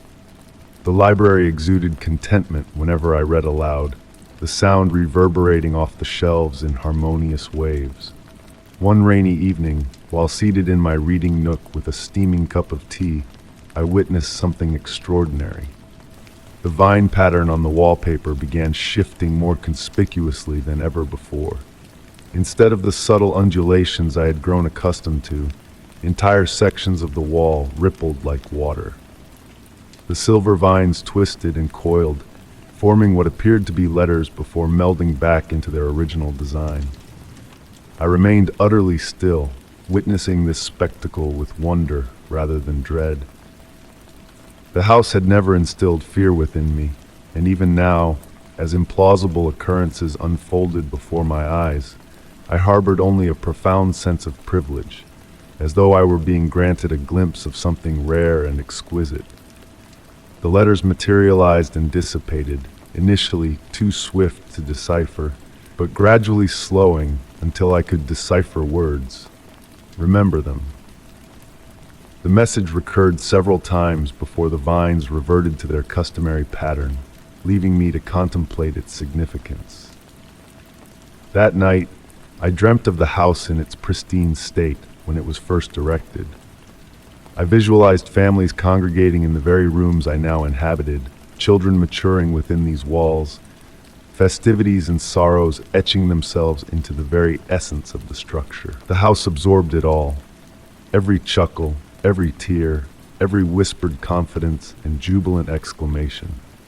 Come morning, I delved into the house's historical archives. The local library harbored photographs and documents unveiling generations of former occupants. Each family had imprinted their legacy, a carved initial here, a painted ceiling there. Yet more significantly, they had left behind their narratives, their sentiments, their vitality. The house had metamorphosed into a living chronicle of all who had resided within. With burgeoning comprehension, the house's communications escalated. The walls no longer merely spoke. They sang, they murmured, they imparted memories in ways surpassing conventional perception. Occasionally, on particularly serene nights, I sensed the presence of those who had preceded me, not as specters or phantoms, but as echoes preserved within the house's memory. The house commenced divulging more explicit messages. Through interplays of light and shadow, through the drift of air and the subtle flux of its structure, it directed me towards revelations. Aged photographs tucked behind loose baseboards, letters forgotten in attic nooks, modest treasures that aided in reconstructing the histories of past inhabitants. Each revelation felt like a boon, a shared secret between myself and the house. I uncovered tales of love that had blossomed in the garden, of progeny who had evolved into artists and visionaries, of tranquil afternoons spent in contemplation by the bay windows. The house recollected them all, and now it imparted these memories to me. Never did I feel solitary within the house, nor did I sense overcrowding. The presence was comforting, akin to having a sage confidant nearby, yet never intrusive. On storm-laden nights, the house enfolded me protectively, its creaks and groans crafting a lullaby that ushered me into tranquil slumber. As seasons transitioned, I noted the house's voice transforming as well. Spring heralded luminous, musical tones that appeared to rise from the floorboards like morning mist. Summer imbued the walls with warm, leisurely harmonies that harmonized with the golden afternoon glow. Autumn's voice resonated rich and melancholic, while winter articulated in profound, contemplative reverberations reminiscent of distant cathedral bells. I pondered whether the house chose its inhabitants as much as they chose it. Had it beckoned to all those preceding families in some subtle manner? Had they experienced the same inexplicable sense of belonging that I felt upon crossing its threshold? Records indicated that most families had lingered for decades, departing solely when necessity dictated. In the depths of night, when the boundary between wakefulness and reverie blurred, the walls would unveil their deepest secrets. Not through words or sounds, but through sentiments and impressions that settled in my mind like snow on supple earth. These messages proved the most profound, emotions and memories so intricate that language failed to encapsulate them. The house never divulged everything at once. Similar to a seasoned storyteller, it comprehended the value of patience, of allowing tales to unfurl at their own pace. Some chambers clung to their enigmas for months before unveiling them, while others proffered their narratives like eager children sharing beloved books. With time, I recognized that the house wasn't solely recounting its past. It was crafting new memories, interweaving my saga into its anthology. My quiet evenings immersed in literature within the library, my morning coffee rituals in the kitchen, my horticultural ventures in the backyard, all were being interwoven into the fabric of the house's essence, integrating into its ceaseless chronicle. I often pondered the prospective inhabitants. Would they discern the same voices I did? Would the house relay my tale to them, as it had shared others with me? The notion was consoling, the understanding that even after my departure, a fragment of my experience here would endure, preserved in the whispers of walls and the creaks of floorboards. The house sustained its gentle communications, each day gifting fresh revelations and deeper insight. The walls never ceased conversing. They merely awaited those attuned to listen. And amid the quiet interludes between words, within the tranquil hush that descended like gentle snowfall, I found myself becoming part of something grander than myself, a living legacy, an ongoing narrative, a domicile that transcended mere wood and stone. Even now, as I pen these words by lamplight, I sense the house enveloping me, its walls resonating with untold tales. The silver vines and the wallpaper catch the light and seem to twinkle, as if acknowledging our shared confidences. Beyond, the rain continues its soothing rhythm, adding another layer to the house's eternal symphony. And I understand that somewhere within the deep recesses of these speaking walls, this moment too shall be cherished. Another strand in the tapestry of stories that render this house not merely a dwelling, but a guardian of memories, a narrator of tales, a custodian of all the quiet instants that constitute a life. Story 25. The gentle patter of raindrops on my bedroom window had become a soothing melody, a familiar friend in the quiet of the night. On this particular evening, the rain fell with a gentle cadence, casting shimmering reflections of light from my reading lamp onto the rippling puddles outside. Wrapped in the warmth of my soft blanket, I found solace in the stillness, as if the world beyond my window had faded into a hazy dream. Amidst the tranquility, a peculiar sight caught my attention, a faint, otherworldly glow emanating from the direction of the ancient lake behind my home. At first, I dismissed it as a play of shadows, perhaps the moon peeking through the clouds. Yet there was a quality to these lights that stirred something deep within me, slowing the rhythm of my heart as if beckoning me to listen.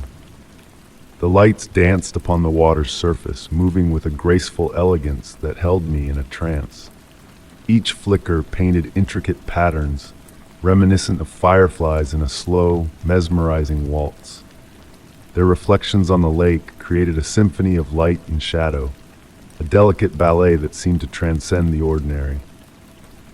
Unable to resist the allure of curiosity, I draped my coziest sweater around my shoulders and descended the creaking stairs to the back door. Each step felt deliberate, as if I were treading through a dream woven with whispers of mystery. The cool touch of the brass doorknob greeted my palm as I opened the door, inviting a breath of rain-kissed air into the room. The path to the lake was lined with ancient pine trees, their boughs swaying in harmony with the evening breeze. The rain had softened to a gentle mist, caressing my skin like a soft whisper. Approaching the water's edge, the enigmatic lights came into sharper focus, tennis ball-sized orbs pulsating with a serene glow that shifted between hues of blue and green. A subtle energy permeated the air, tingling against my skin with a sensation akin to a gentle caress. It was a feeling of connection, of being enveloped in a warm embrace by the unseen forces of nature. The lights, as if aware of my presence, drifted closer to the shore, their movements fluid and inquisitive, like curious spirits dancing on the water. Mesmerized by their intricate choreography, I observed as they weaved intricate formations in the night sky, creating celestial patterns that mirrored the stars above. A soft hum filled the air, a melodic harmony that seemed to emanate from the lights themselves, intertwining with the rhythm of the falling rain. Lost in this ethereal moment, time became a fleeting whisper, a mere echo in the symphony of light and sound around me. The rain painted a glistening tapestry through which the lights pirouetted, casting a spell of enchantment upon the night. The scent of damp earth and pine needles mingled in the air, grounding me in the present, even as I stood on the threshold of the extraordinary. The lights shifted, tracing a circular pattern on the lake's surface, creating an illusion of a gateway to another realm. The reflection mirrored their movements, forming a halo of light that seemed to pierce the veil of reality. Drawn by an unseen force, I edged closer to the water, feeling the soft mud yield beneath my feet. One of the lights broke away from the circle, gliding towards me with a gentle grace. Within its luminous core, I glimpsed a universe of swirling light, a cosmic dance captured in a single sphere. As it pulsed in silent rhythm, a wave of tranquility washed over me, a sense of serenity that transcended words. Questions fluttered through my mind, delicate as autumn leaves carried by a gentle breeze. Were these lights sentient beings, guardians of a hidden realm? Had they chosen this moment, this place, for a purpose shrouded in mystery? The answers eluded me, drifting like whispers in the night, mingling with the wonder of the unknown. As the night deepened, the lights' movements slowed, their dance becoming a languid sway, as if bidding farewell to the fading twilight. The soft hum waned to a whisper, blending seamlessly with the rain's gentle symphony. Though I knew I should return to the comfort of my room, a magnetic pull kept me rooted in that ephemeral moment, a witness to a dance older than time itself. With heavy eyelids, I turned to retrace my steps along the path, stealing a final glance over my shoulder. The lights lingered, their glow dimming in the veil of rain, a spectral farewell before they too succumbed to the embrace of slumber. Back in my room, cocooned once more in the warmth of my blanket, I watched as the lights' ethereal performance continued outside my window. Their glow waned, fading into the night as the rain whispered its lullaby. Drifting towards sleep, I pondered the possibility of another encounter, a fleeting glimpse into a world beyond our grasp, hidden in the depths of the night. In the days that followed, I found myself drawn to the window on rainy nights, seeking the elusive glow on the lake's surface. Sometimes, a glimmer of light would dance upon the water, a tantalizing reminder of that magical evening. Whether they were echoes of a fleeting enchantment or whispers of a hidden reality, the mystery endured, a silent invitation to embrace the unknown. The lake remained, a silent witness to the ever-changing sky, guarding its secrets beneath the veil of water. And on nights when the rain fell just so, a faint hum would echo in the wind, a gentle reminder of that twilight hour when the boundary between the ordinary and the extraordinary blurred into a dream. Story 26. The soft patter of rain on ancient stained glass windows filled the empty church with a gentle lullaby, a melody that whispered through the silence. Sitting alone in the back pew, I watched as raindrops painted intricate patterns on the colored panes, distorting the faint light seeping through. The old wooden bench murmured softly beneath me, a chorus of memories echoing through its aged timber, stories of those who had sat there before me. I hadn't intended to stumble upon this sanctuary. My evening stroll through the woods had begun like any other, the familiar crunch of leaves beneath my feet and the earthy scent of moss and pine embracing me. But as night descended and a mist rolled in with the autumn chill, the path I thought I knew began to twist and turn in unfamiliar ways. And then, through the trees, I glimpsed it, a weathered stone spire reaching towards the darkening sky. The church stood frozen in time, its gray walls draped in crimson ivy, a silent sentinel of seasons past. The heavy door yielded to my touch, swinging open with a ghostly sigh, beckoning me inside. The air within held a curious sweetness, a blend of dried flowers, ancient tomes, and rain-soaked stone. Every sound, from the settling of beams to the whisper of wind, seemed magnified in the vast space. The rows of polished pews stretched out before me, shadows dancing across their surfaces in cryptic patterns, as if telling stories in a language known only to the church itself. In the dimming light, I noticed the details that had eluded me at first. The hymnal before me lay open, its pages pristine amidst weathered counterparts. The stained glass windows depicted scenes that defied comprehension, figures shifting and changing with each glance, their enigmatic gazes following me wherever I turned. A soft, ethereal sound filled the air, a blend of whispers and sighs, like a melody just beyond reach. The flickering candle cast moving shadows on the walls, a silent dance in harmony with the unseen tune. Unbidden, I rose from my seat, drawn towards the source of the haunting melody. Each step along the central aisle echoed softly, the air growing colder with every breath. The candlelight guided my path towards the altar, where a mysterious book lay open, its blank pages alive with unseen words that danced like shadows in the night. Drops of water fell, landing on the pages with a delicate touch, creating shimmering patterns that hinted at ancient secrets. As I hesitated, the heavy door behind me clicked shut, enveloping me in a profound stillness. The candle flame stood unwavering, a beacon in the darkness, casting elongated shadows that seemed to shift and merge with the stone floor. Time lost its meaning in that sacred space, each moment stretching into eternity as I stood transfixed by the unfolding mystery. When I finally stepped back, my footprints led only forward, a solitary path through the dust.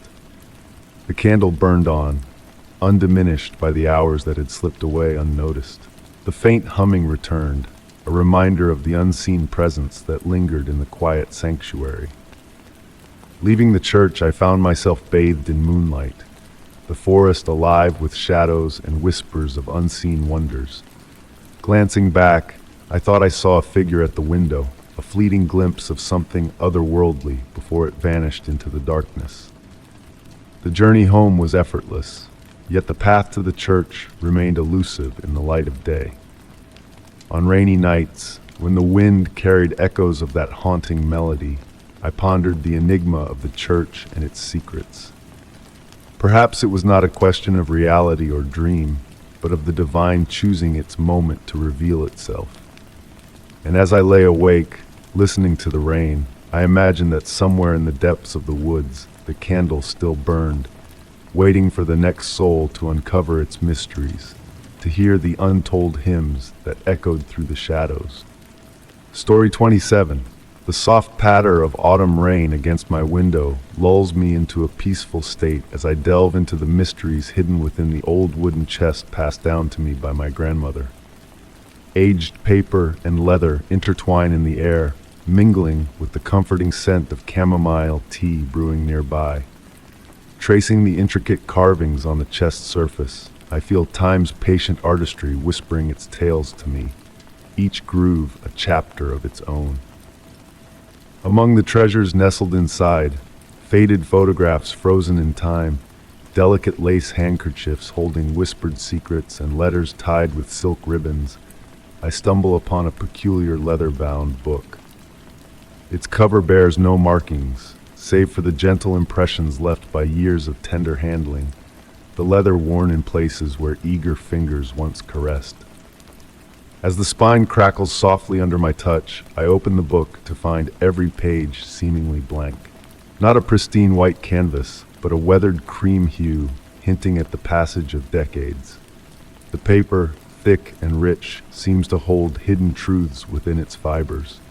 The corners, softened by countless turns, hint at the presence of someone who cherished this seemingly empty diary. In the warm glow of my reading lamp, a curious revelation unfolds. When the light dances across the pages at certain angles, faint traces of writing come to life. Shadows of words and images play hide and seek, elusive yet captivating. Enthralled, I immerse myself in this enigmatic discovery, my breath sinking with the rhythmic dance of the raindrops outside. My grandmother never spoke of this diary, though she held a treasury of untold stories within her. I recall her seated in her favorite chair, recounting the past with a sparkle in her eye. Could this book be a silent companion to those unspoken tales? As night descends, a new revelation emerges. Under varied lights, the diary reveals hidden details. Soft lamplight unveils pressed flowers nestled between pages, their delicate forms barely perceptible. When held against the moonlit window, intricate patterns materialize, whispers of handwriting or sketches lost to time. With each passing moment spent with the diary, subtle shifts in my surroundings draw me deeper into its embrace. Raindrops carry murmured conversations just beyond comprehension, Shadows morph into fleeting shapes that vanish when confronted. The air hums with a gentle energy, akin to the hush before a summer storm. In the twilight realm between waking and slumber, I glimpse words forming on the pages, fluid and ephemeral, teasing my senses before fading away. The diary pulses with a quiet vitality, a living entity cradled in my hands, whispering tales of forgotten yesterdays. One tranquil night, as I cradle the diary, I notice a shift in the room's temperature, not unsettling, but reminiscent of stepping into cherished memories. A phantom warmth akin to my grandmother's kitchen on baking days, the cool embrace of her spring garden, envelops me, accompanied by familiar scents of vanilla, lavender, and aged books. Echoes of my grandmother's voice drift on the edges of perception, clear yet elusive, a spectral presence offering solace and wisdom beyond reach. These spectral whispers fade like morning mist, leaving behind a profound sense of connection and understanding. I discern that certain pages mirror the passage of day. At dawn, a pearlescent sheen akin to dew-kissed spider webs. At dusk, a golden glow reminiscent of honey and sunlight. Under the midnight moon, specks that twinkle like distant stars. In the following weeks, a nightly ritual unfolds, where I commune with the diary, allowing its enigmas to unfurl at their leisure. Sometimes I merely cradle it, feeling the weight of unseen stories in my palms. Other times, I turn its pages with reverence, noting how the paper's texture shifts with the weather's mood, crisp on dry days, soft when rain weeps from the sky. The diary unveils its secrets in subtle ways, inviting me to perceive beyond the written word, memories, emotions, moments suspended in time like insects in amber, visible solely to those attuned to its silent language. As days merge into nights, I notice a transformation within myself. Dreams weave vivid tapestries of unfamiliar locales I inexplicably recognize. Forgotten fragments of my grandmother's tales resurface, as if the diary acts as a bridge to lost memories. On serene nights, when the world holds its breath, I catch glimpses of unseen movements in my periphery, fluttering pages, shadowy letters forming and dissolving in the darkness. These occurrences carry a sense of familiarity, like a beloved story retold with each telling. Even now, the diary rests on my nightstand, a steadfast companion exuding a warmth that answers my touch. I've come to understand that some stories transcend conventional reading, meant to be felt in the pauses between heartbeats, in the silence between breaths. In the symphony of rain outside my window, I discern the whisper of pages turning, spinning tales in a language woven between slumber and wakefulness, between memory and reverie. The diary remains, its blank pages holding a tapestry of stories richer than any inked narrative, awaiting those who comprehend that some tales are experienced rather than read. Story 28.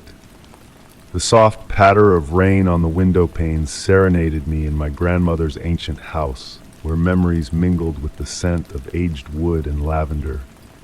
Each night, I delved into her belongings, seeking solace in the familiar surroundings. But on this particular evening, a weight of contemplation hung in the air, accentuated by the rhythmic ticks of the grandfather clock that echoed through the hall. As I moved through the rooms, my fingers grazed the veiled furniture, guiding me to the master bedroom. Pushing the creaking door, I entered a realm bathed in moonlight, frozen in time. Everything remained untouched, the perfume bottles lined up meticulously, the lace doilies adorning every surface, and the Victorian mirror, a silent witness to bygone days, now marred by a thin crack. Intrigued, I approached the mirror, noticing how my reflection seemed subtly askew, as if a stranger peered back at me. The room behind me flickered with movements unseen, curtains swaying, shadows deepening, and a whisper of my grandmother's rose perfume drifting in the air. Memories flooded back, intertwining with her tales of the mirror's secrets, of glimpses into other realms it offered under the veil of night. At the stroke of midnight, my reflection blinked a fraction delayed, sending a shiver down my spine. The crack in the glass pulsed, alive with a silent rhythm, as if breathing beneath its surface. Light shifted, casting a warm hue reminiscent of long-forgotten afternoons. Dust motes danced in golden beams, revealing a past untouched by time in the mirror's reflection. The room transformed before my eyes, showing scenes of yesteryears, a rocking chair swaying, a cup of tea abandoned, and whispers of lives lived within these walls. Transparent images overlapped, revealing moments of joy, solitude, and familial gatherings, each layer a thread in the tapestry of history. A vision of my grandmother as a young woman arranging flowers flickered briefly, a poignant reminder of her presence in the room. The cracks spread like frost, unveiling more fragments of time, more whispers of stories untold. Reality blurred with reflection, time losing its grasp as I delved deeper into the mirror's enchantment. My reflection mirrored a smile not my own, a knowing smile that spoke of hidden truths. The crack formed intricate patterns, words too swift to decipher as the night embraced the melding of worlds. Fragrances intertwined, rain harmonizing with distant chimes, creating a symphony of memories that transcended the present. The rocking chair continued its sway, a lullaby echoing in the background, a melody from a time long past.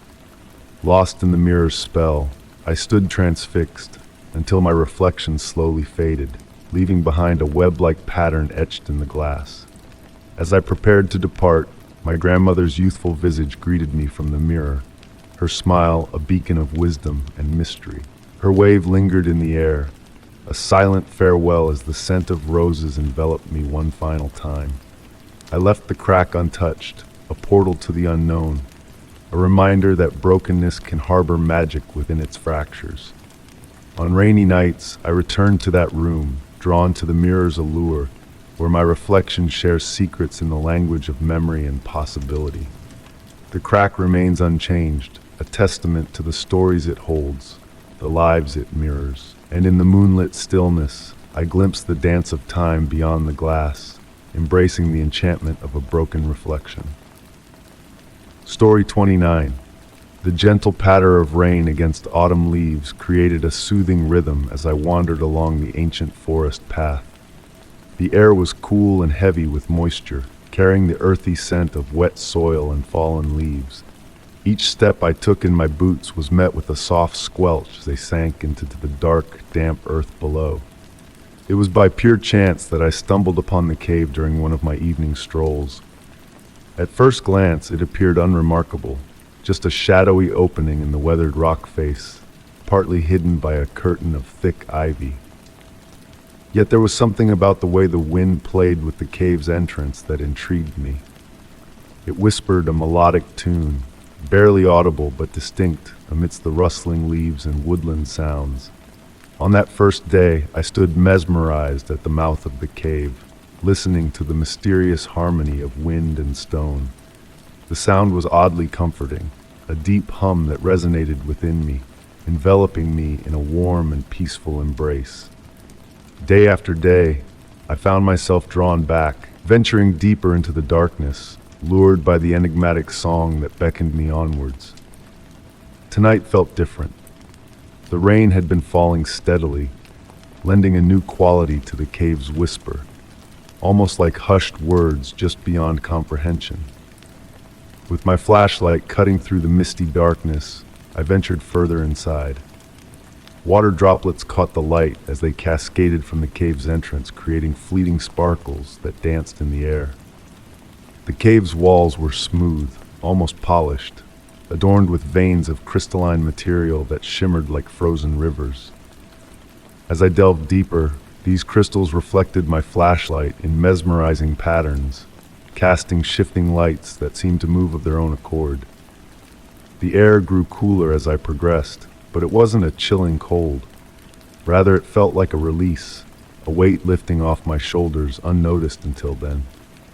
The captivating sound that had drawn me here grew clearer, though it remained soft and gentle. It reminded me of my grandmother's humming while she knitted, a soothing melody without words, a constant presence. Water trickled down the walls, forming a liquid sheen that pulsed in time with the cave's whispers. When I reached out to touch the wet wall, a strange sensation traveled up my arm, like a connection to some vast, slumbering being. The tunnel expanded into a vast chamber that stole my breath away. The ceiling soared above, shrouded in shadows, but what captivated me were the myriad points of light embedded in the walls. These lights, not mere reflections, emitted a soft, pulsating glow reminiscent of distant stars seen through a haze. At the heart of the chamber lay a pool of water so still it resembled black glass, reflecting the twinkling lights and giving an illusion of boundless depth. The whispers appeared to emanate from this tranquil pool, rising like ethereal steam from its mirror surface. Seating myself on a smooth boulder near the water's edge, I switched off my flashlight to bask in the gentle luminescence of the walls. The whispers enveloped me like an old friend, swaying me gently to their rhythm. Time lost its grip, marked only by the steady drip of water and the pulsing light. In the dim radiance, shapes danced across the chamber's ceiling, patterns that hinted at a language unknown yet familiar. They morphed and flowed, leaving impressions in my mind like fragments of a dream upon waking. An air of anticipation thickened around me, though the object of my anticipation eluded me. The whispers adopted a conversational tone, as if discussing matters just beyond my grasp. I found myself nodding in silent response, understanding on a level deeper than conscious thought. A solitary drop fell from the ceiling into the pool, setting off ripples that carried traces of bioluminescence. As these ripples reached the pool's edge, I glimpsed fleeting images in the light, faces, landscapes, moments in time, both alien and strangely recognizable. Lost in the symphony of light and sound, I could not discern how long I lingered there, whether minutes or hours passed. When I finally rose to depart, my movements felt different, as if I had learned a new way of navigating space. The whispers trailed me back through the tunnel, fading but never entirely vanishing. Even now, days later, their echoes linger on the fringes of my consciousness, especially in the tranquil moments between sleep and wakefulness. I have revisited the cave numerous times since that night, yet the chamber with its luminous pool and glowing walls has eluded me. The tunnel always leads me to new marvels, new mysteries, but never back to that specific spot. Sometimes I ponder if that initial chamber was real or a creation of the cave, tailored just for me in that fleeting moment. What endures are the whispers, always beckoning from just beyond reach, hinting at secrets waiting to be unveiled. They have become a part of me, a gentle reminder that in certain corners of the world, reality bends to allow magic to seep through, blurring the line between the mundane and the extraordinary. On quiet, rainy nights, I catch glimpses of that ethereal glow in puddles and window panes, a silent call from the cave, promising new revelations, new wonders. The enigma of the cave has become a comforting companion, a whispered assurance that not all enigmas demand solutions, and not all journeys require destinations. Sometimes, the mere whisper of possibility is more beautiful than any certainty could ever be. Story 30. In the hushed embrace of the night, I found myself adrift on the Aurora, lulled by the gentle cadence of waves caressing the wooden hull. Within the confines of my cabin, the flickering glow of an oil lamp painted shadows that danced along the walls, casting an otherworldly spell. Beyond the small porthole, a dense fog enveloped our vessel in a cloak of mystery, shrouding us in its enigmatic veil. The brass clock on my desk marked the witching hour with its unwavering ticking, a steady companion to the ship's eerie symphony of creaks and the distant lament of the bell. As the ship's doctor, I had become attuned to the peculiar rhythms of life at sea, where time meandered like a wayward current, indifferent to the constraints of land dwellers. The Aurora, a majestic merchant ship, bore the marks of a seasoned traveler, her dark wood polished by the relentless caress of salt-laden winds and meticulous care of her crew. Yet, beneath her familiar facade, a subtle shift had taken root. a whisper of change that stirred the very fabric of our reality. It began with a melody, faint and ephemeral, weaving through the timbers like a spectral thread. Not the boisterous sea shanties of the sailors, but a haunting lullaby that seemed to echo from the soul of the ship itself. With each passing week, more anomalies unfurled like petals of a strange flower. The navigator found his charts inexplicably rearranged each dawn, the compass spinning erratically as if guided by unseen hands.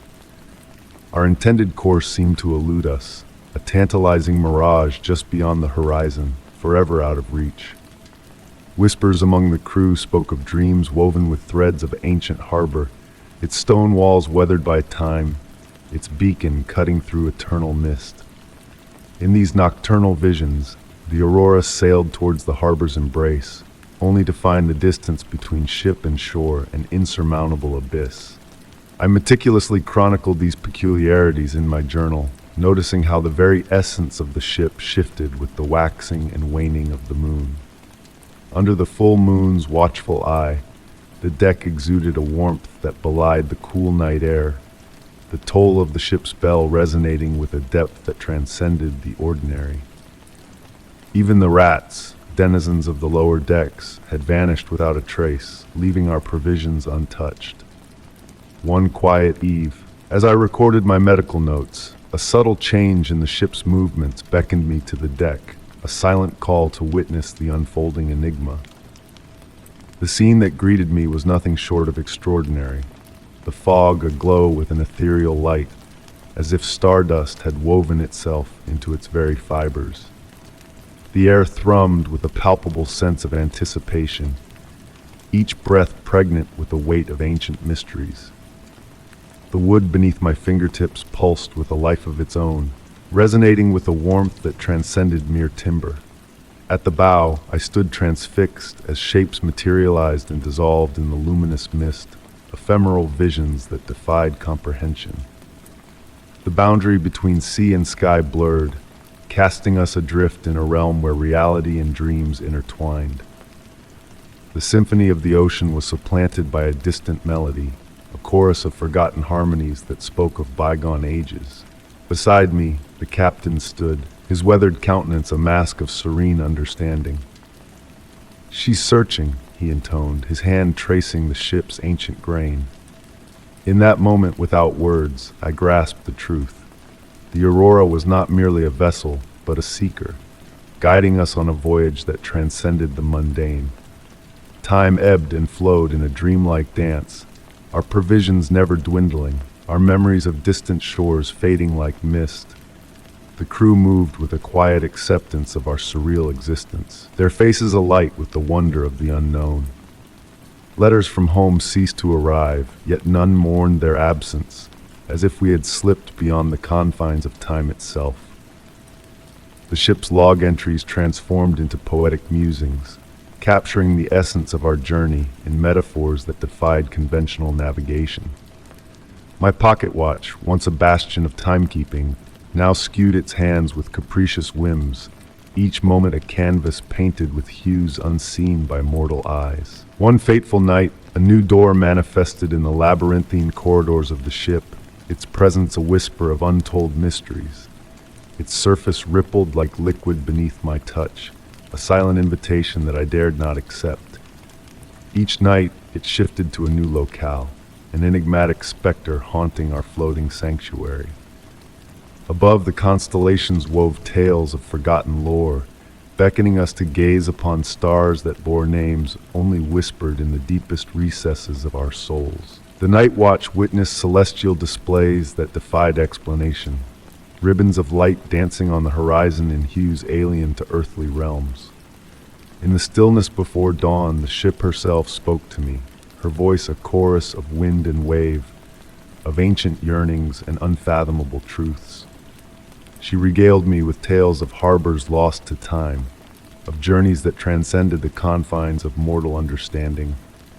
The Aurora had shed her guise of mere timber and canvas, emerging as a sage, a bard of the seas, a custodian of secrets veiled in the mists of antiquity.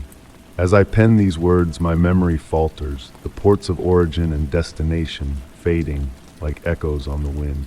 Yet, in this timeless expanse, such details seem inconsequential. Eternity unfurls before us like a tapestry woven of dreams and starlight, beckoning us to surrender to the gentle embrace of the unknown. The crew moves in silent harmony, their gazes fixed on horizons unseen, their hearts attuned to the rhythm of the enigmatic. Perhaps tomorrow, or a century hence, we shall glimpse the fabled harbor through the veils of mist. Or perchance we shall sail on, our vessel a legend whispered in distant ports beyond mortal reach. For now, we linger in this liminal realm, suspended between what was and what may be, adrift on a sea of boundless possibility. The fog swirls around us, pregnant with untold destinies, the ship's bell tolling a lullaby of ages long past.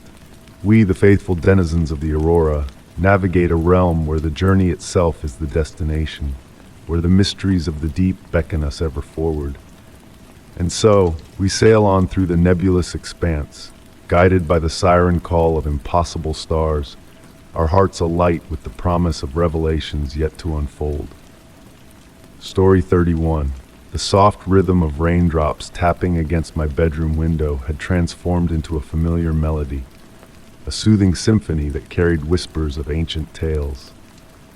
In the quiet of the night, I lay in bed, entranced by the dance of shadows playing on my ceiling, choreographed by the swaying branches outside. The old house, a legacy from my grandmother, stood sentinel at the edge of a timeless forest, where mist lingered like a gentle embrace. Since inheriting the property months ago, subtle anomalies had begun to unfold. A hint of wind chimes in still air, the fragrance of pine needles in my sealed room. But tonight there was a shift in the air, a sense of purpose in the rain's deliberate descent. The darkness outside held an enigmatic allure, as though the night itself harbored a newfound awareness. The antique dresser murmured softly, releasing the rich aroma of aged oak into the room, mingling with the earthy scent of petrichor drifting through the cracked window. Drifting between consciousness and slumber, a melodic hum reached my ears, gentle and comforting, yet unfamiliar in its origin. It seemed to weave through the mist-laden air, finding its way beneath the door in delicate tendrils. Enveloped in my grandmother's knitted shawl, I approached the window, drawn by the mysterious allure of the forest beyond. Before me stretched a realm of shadows and untold secrets, illuminated by a spectacle beyond imagination. Ethereal lights, akin to fireflies but imbued with a primal essence, danced amidst the trees, crafting intricate patterns reminiscent of sacred geometry. Barefoot, I descended the creaking staircase, each step harmonizing with the rain's cadence on the ancient floorboards. The humming, now more defined yet still gentle, evoked memories of my grandmother's garden songs, a language of comfort beyond comprehension. The door opened noiselessly, as if beckoning me forth. The rain had softened to a misty caress, cool droplets kissing my skin as I ventured onto the living, breathing grass. The forest lights called out, not urgently, but with a patient understanding. Items of intrigue scattered in my path, a reversed pocket watch, a mirror reflecting starlight even on overcast nights, and luminous dried flowers. Each artifact held significance, guiding me deeper into the enigma. The forest welcomed me with a subtle shift in the breeze, carrying scents of moss and moonflowers. The lights, no longer mere fireflies but ancient beacons, encircled me, illuminating my path with a soft, mesmerizing glow. Time lost its grip as I journeyed on. The hum evolved into a chorus of whispers, weaving tales of emotion and memory. Familiar voices, long silenced, resonated through the trees, my grandmother, a childhood friend, the old librarian, painting vivid scenes in my mind's eye. The trees swayed in harmony with my footsteps, as spectral figures traversed their own paths, united in peaceful purpose. Arriving at a mist-laden clearing, symbols akin to ancient script danced in the swirling mist. The lights congregated, revealing a ring of pulsating mushrooms emitting a tranquil blue light. At the center stood a weathered wooden chair from my grandmother's attic, though its physical form remained undisturbed at home. The humming reached a crescendo as I took my seat, feeling an ethereal connection to all that surrounded me. The mist enveloped me like a familiar embrace, while the lights drew nearer, casting a warm luminescence upon my skin. In that moment, I grasped the essence my grandmother had sought to impart before her passing. The forest was not a mere collection of trees, but a sanctuary for wandering souls, sharing their untold stories and wisdom. As time flowed like a gentle stream, my grandmother's voice resounded within me, weaving memories of her garden, her tea, her nightly rituals. Each recollection held a profound truth about life, death, and the interconnected realms between. The rain persisted in its gentle cadence above, yet I remained sheltered beneath the celestial canopy of stars and foliage. The lights dimmed gradually, like fading stars at dawn, as the humming merged with the wind's whispering embrace. Awakening in my bed to the soft hues of dawn, I found myself draped in the dew-kissed shawl, a single radiant mushroom adorning my windowsill. Beside me lay my grandmother's journal, opened to a page unseen before, its blank canvas now inscribed with cryptic symbols. The forest stood watch beyond my property line, and on quiet rainy nights, the hum would stir once more. Though the lights visited less frequently, their presence felt like old companions returning. I had learned to listen to the forest's tales, each narrative a thread in the intricate tapestry of memories and souls intertwined within those ancient woods. My grandmother's chair remained in the attic, veiled in dust, yet occasionally the scent of pine and echoes of her lullabies lingered in the air. The forest of lost souls, a revelation dawned upon me, was not a realm of the lost, but a sanctuary of rediscovery, a place where memories and spirits converged, guiding us to find solace in the eternal bonds that tether us to the past. Story 32. The old wireless on my wooden desk murmured softly in the dim glow of my cozy study, its gentle crackling harmonizing with the patter of rain tap dancing on the window panes. The warm amber light from my desk lamp painted soft shadows across the room, creating a snug oasis of light amidst the enveloping nightfall. I've always found solace in these tranquil moments, when the world gracefully slows down to share its hidden truths in hushed whispers. That evening, as I delved into my research on historic structures, the static from the wireless began to shift, evolving into a sound that compelled me to halt my writing. Beneath the static veil, faint echoes of voices emerged, their words indistinct, yet their presence undeniable. They resembled echoes from ancient recordings found in dusty archives, steeped in the essence of aged magnetic tape and forgotten remembrances. The voices grew faintly clearer, though still elusive, akin to eavesdropping on a conversation through thick walls. Their cadence carried a melodic allure, akin to a lullaby sung in an enigmatic tongue just beyond reach. While I adjusted the wireless dial, attempting to hone in on the enigmatic transmission, a peculiar realization dawned upon me regarding my research materials. The photograph of an aged stone tower from the late 1800s, which I had been examining earlier, appeared subtly transformed. The monochrome image seemed to pulsate gently in sync with the voices, though I chalked it up to a trick of light or perhaps my fatigued eyes playing tricks on me. The tower in the picture stood tall and dignified, its weathered stones capturing the dying embers of a sun long faded into the annals of time. My research notes indicated that the tower had once functioned as a telegraph station, a pioneering outpost in the region where operators tirelessly relayed messages day and night, their nimble fingers tapping out dialogues that traversed vast distances. Some historical accounts hinted at peculiar phenomena, operators attesting to hearing voices amidst the static, whispers that seemed to materialize from the ether, drifting from nowhere and everywhere simultaneously. As I pored over these narratives, the enigmatic broadcast from the wireless continued its metamorphosis. The voices interwove, crafting a tapestry of sound that enveloped the room in their ethereal embrace.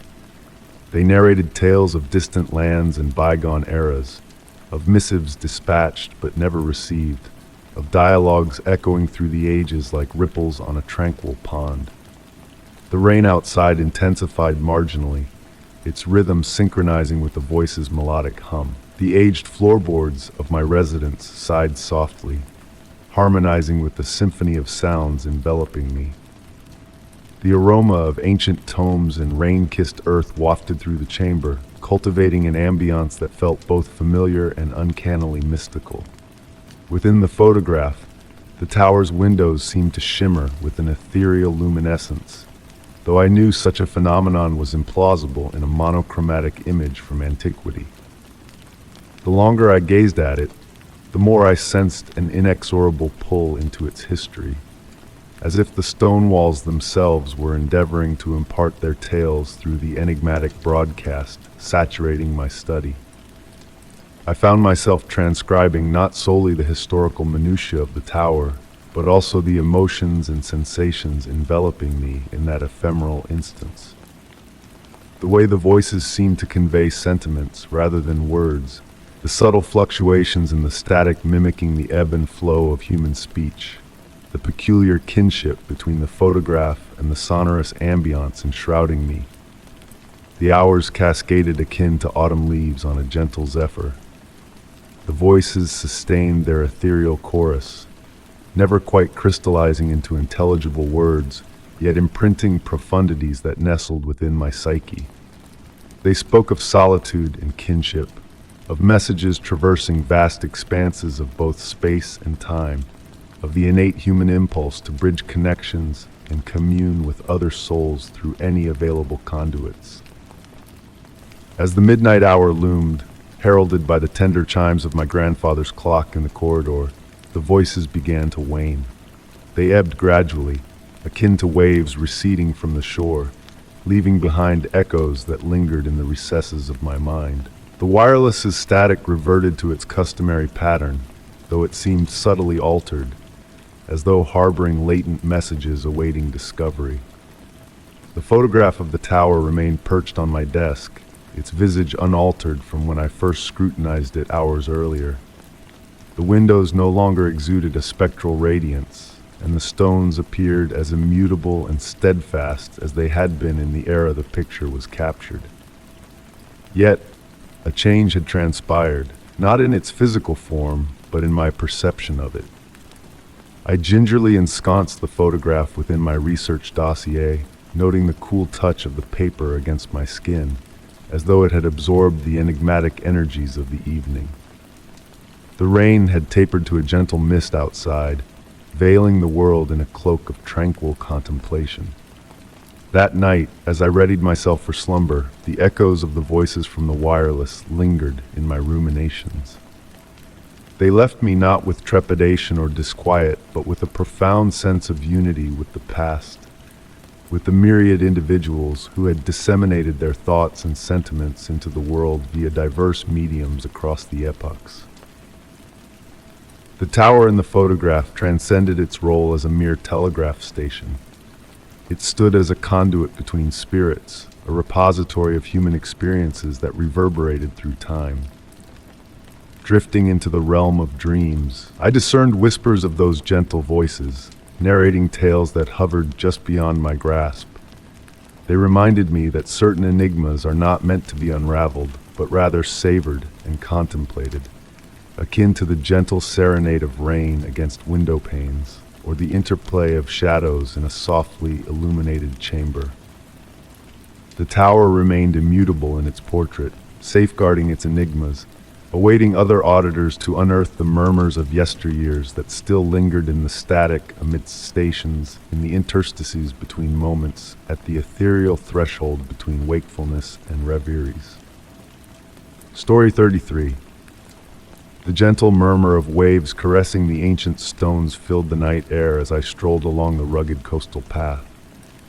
The moon, a luminous orb hanging low and heavy in the sky, cast a silvery glow across the boundless expanse of water that stretched endlessly towards the horizon. Each footfall on the gravel path was a soft crunch, deliberate and measured, leading me closer to the fabled cliff that had beckoned me to this remote shoreline. Local legends whispered of strange occurrences on nights like this, spectral shadows that pirouetted and weaved through the mist, a mesmerizing yet melancholic ballet.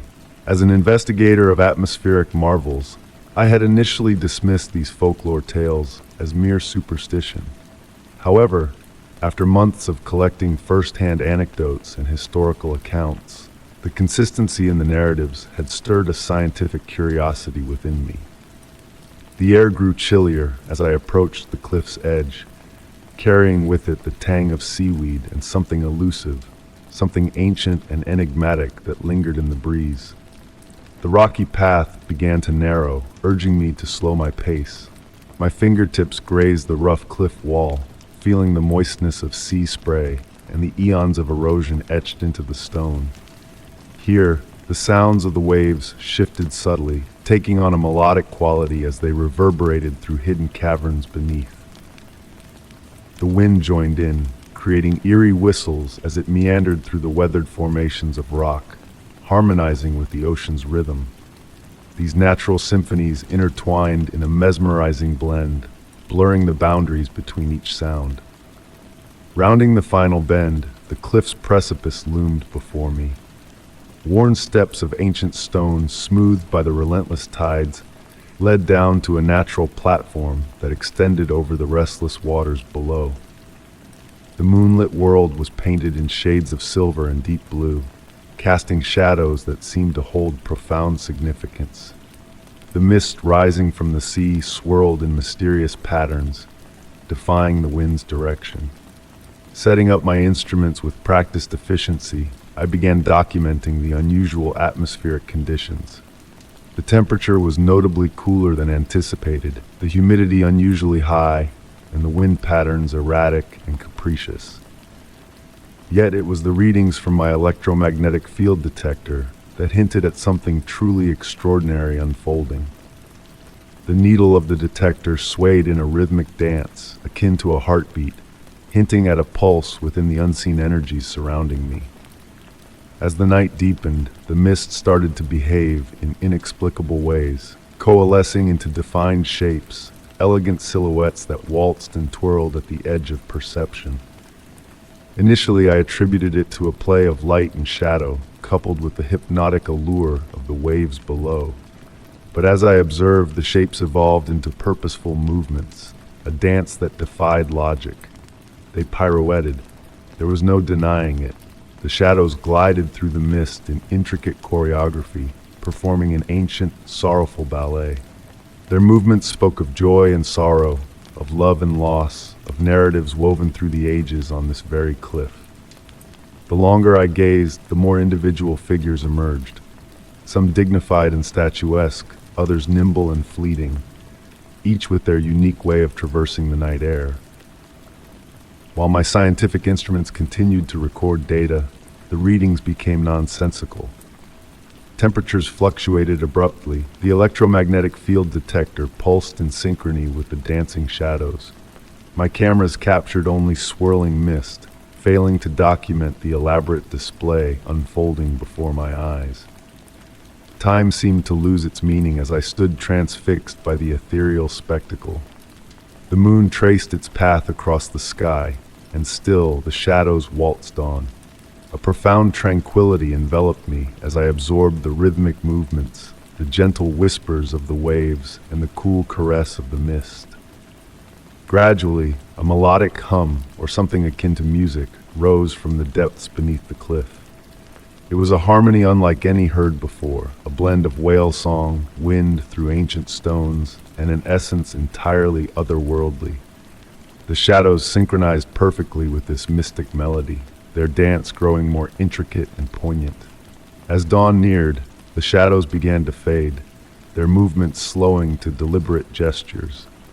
The mist dissipated, and the enigmatic music faded into the distance. With the first light of day kissing the cliff, the last of the shadows dissolved into the morning, leaving behind only the symphony of waves and seabirds. Upon reviewing my equipment, I discovered that most instruments had malfunctioned during the night. The scant readings I managed to capture were inconclusive or seemingly impossible. My cameras had captured only mundane fog and natural light patterns. By all scientific standards, nothing extraordinary had transpired on the cliff that night. Nevertheless, as I packed up my gear and prepared to depart, a sight caught my eye, giving me pause. Etched into the rock where the shadows had danced most fervently were faint patterns, subtle spirals and fluid lines mirroring the movements I had witnessed. These markings seemed ancient, as if sculpted slowly by centuries of similar performances. I now visit the cliff regularly, not always during full moons. Sometimes I bring my equipment, striving to capture evidence of the mysteries that unfold here. More often than not, I come merely to observe, to allow the serenity of this place to wash over me as the shadows execute their age-old ballet. I have come to understand that certain phenomena elude scientific rationale, existing in the enigmatic realm between measurement and experience. The shadows persist in their dance on moonlit nights, weaving tales through the mist. At times, I believe I grasp the narratives they convey, only to have comprehension slip away like morning mist. Perhaps it is for the best. Some enigmas, I have learned, are meant to be felt rather than explained, experienced rather than understood. Thus, the cliff retains its secrets, divulging them solely to those who are willing to sit in silence amidst the darkness, witnessing the eternal ballet of shadows above the murmurs of waves and under the watchful gaze of the moon. Story 34. In the quiet embrace of a rainy evening, I tread the path leading to the old farmhouse, its weathered shingles singing a soft lullaby to the falling drops. The earth welcomed my steps, the moist soil yielding beneath my boots with a gentle squish that danced along with the rhythm of the rain. Ahead, the farmhouse stood as a silent guardian against the misty twilight, a mysterious figure amidst the rolling hills and ancient oaks. It was a place bequeathed to me by my grandmother just a fortnight prior, and tonight, under the cover of the rainy night, I ventured to visit for the first time. The key she had entrusted to me rested heavily in my coat pocket, its worn brass surface a testament to years gone by.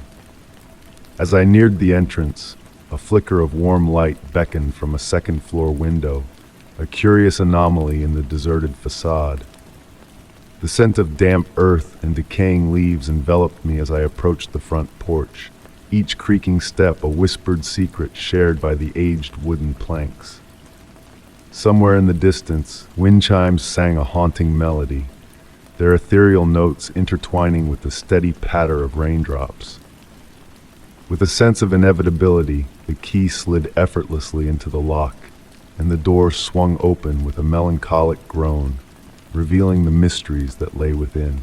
The air inside bore the fragrance of aged wood, dust, and a hint of something sweeter, perhaps dried lavender or potpourri, reminiscent of my grandmother's fondness for dried flowers.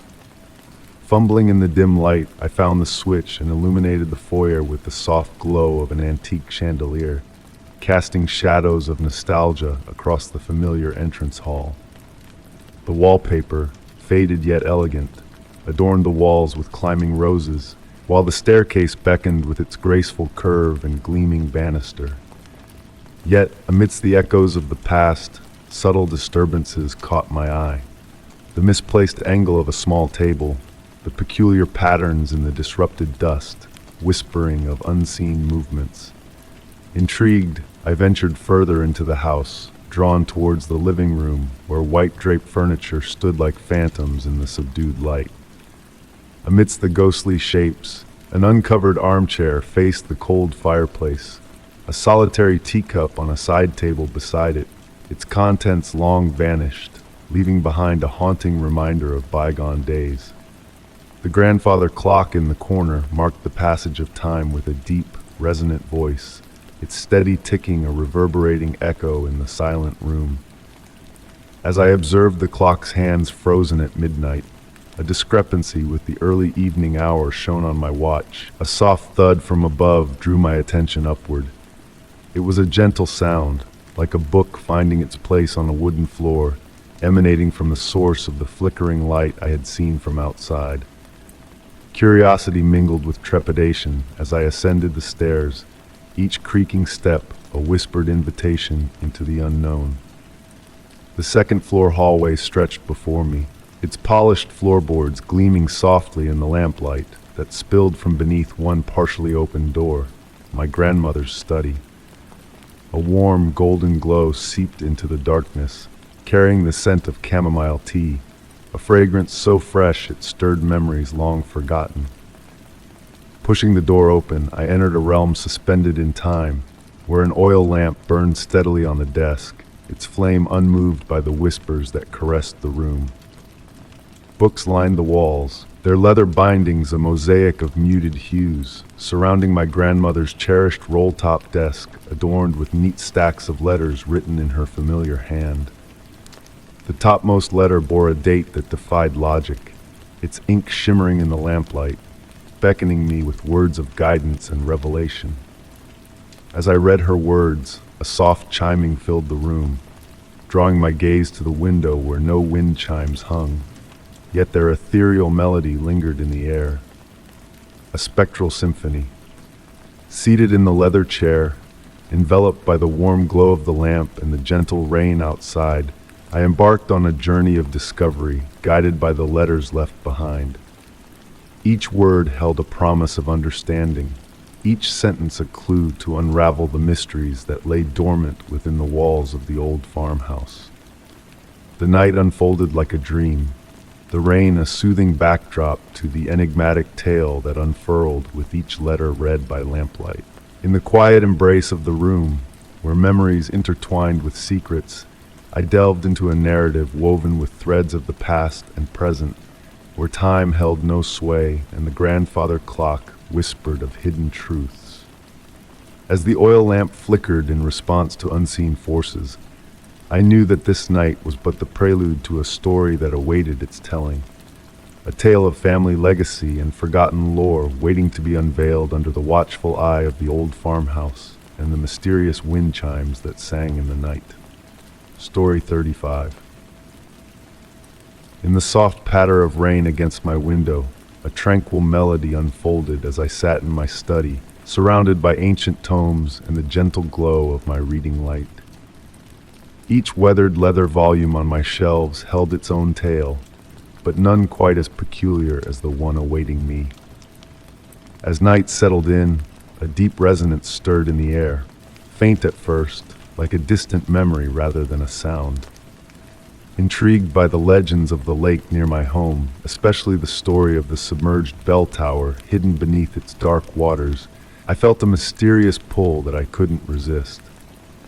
Local lore spoke of a medieval church that once stood proudly where the lake now lay, its bell tower reaching toward the heavens until a long-forgotten disaster submerged the entire structure ages ago. Some whispered that, on certain nights, under the perfect conditions, the bell's toll would still echo, its sound transcending water and earth in ways beyond comprehension. That evening, amidst the soothing rain, I found myself drawn to the lake's shore. The air was heavy with moisture, carrying the earthy fragrance of rain-soaked soil and pine needles. Each step I took made my boots sink slightly into the soft ground, the quiet squelching sound blending with the rhythmic rainfall. The lake's surface stretched like a mirror of black glass, disturbed only by the raindrops cascading down from above. The tolling of the bell grew more pronounced as I approached the water, yet strangely muted, as if veiled by layers of velvet. Each chime resonated not only in my ears but deep within me, forging a connection to something ancient and enigmatic. The sound possessed a unique quality, unlike any church bell I had ever heard, somber, profound, with harmonics that seemed to transcend the usual auditory spectrum. Standing at the water's edge, I observed a peculiar phenomenon. While rain fell steadily everywhere else, a perfect circle of calm graced the lake's surface, about 30 feet in diameter. Within this serene circle, the water gleamed like polished obsidian, reflecting the cloudy night sky with impeccable clarity. The boundary between this tranquil zone and the rain-spattered water beyond was unnaturally sharp, as if delineated by an unseen hand. Mesmerized, I watched as the tolling bell began to form a distinct pattern. 3 deliberate strikes, a pause, then 2 swift ones. This sequence repeated with unwavering precision, yet carried a subtle essence of purpose that felt almost human. I found myself synchronizing my breath with the intervals between each sequence, as if guided by an unseen force. A soft mist rose from the still water, shaping ethereal figures that danced and swirled in the night air. Within these vaporous forms, elusive silhouettes moved with graceful intent, enacting a ritual lost to time. The longer I gazed, the more defined these shapes became, though they remained elusive, defying clear description. The ambient temperature fluctuated subtly, creating warm pockets that drifted past like ephemeral whispers. Each thermal shift bore fleeting echoes, murmured prayers, the rustle of robes, the creak of ancient pews. These evanescent sounds, brief and faint, blurred the line between reality and imagination, intertwining with the hypnotic toll of the bell and the gentle rain.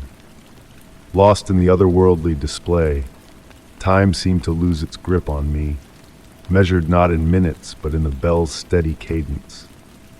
The misty figures continued their spectral dance, revealing glimpses of anomalies, soft lights beneath the water's surface, ripples moving against the lake's current, shadows devoid of a source.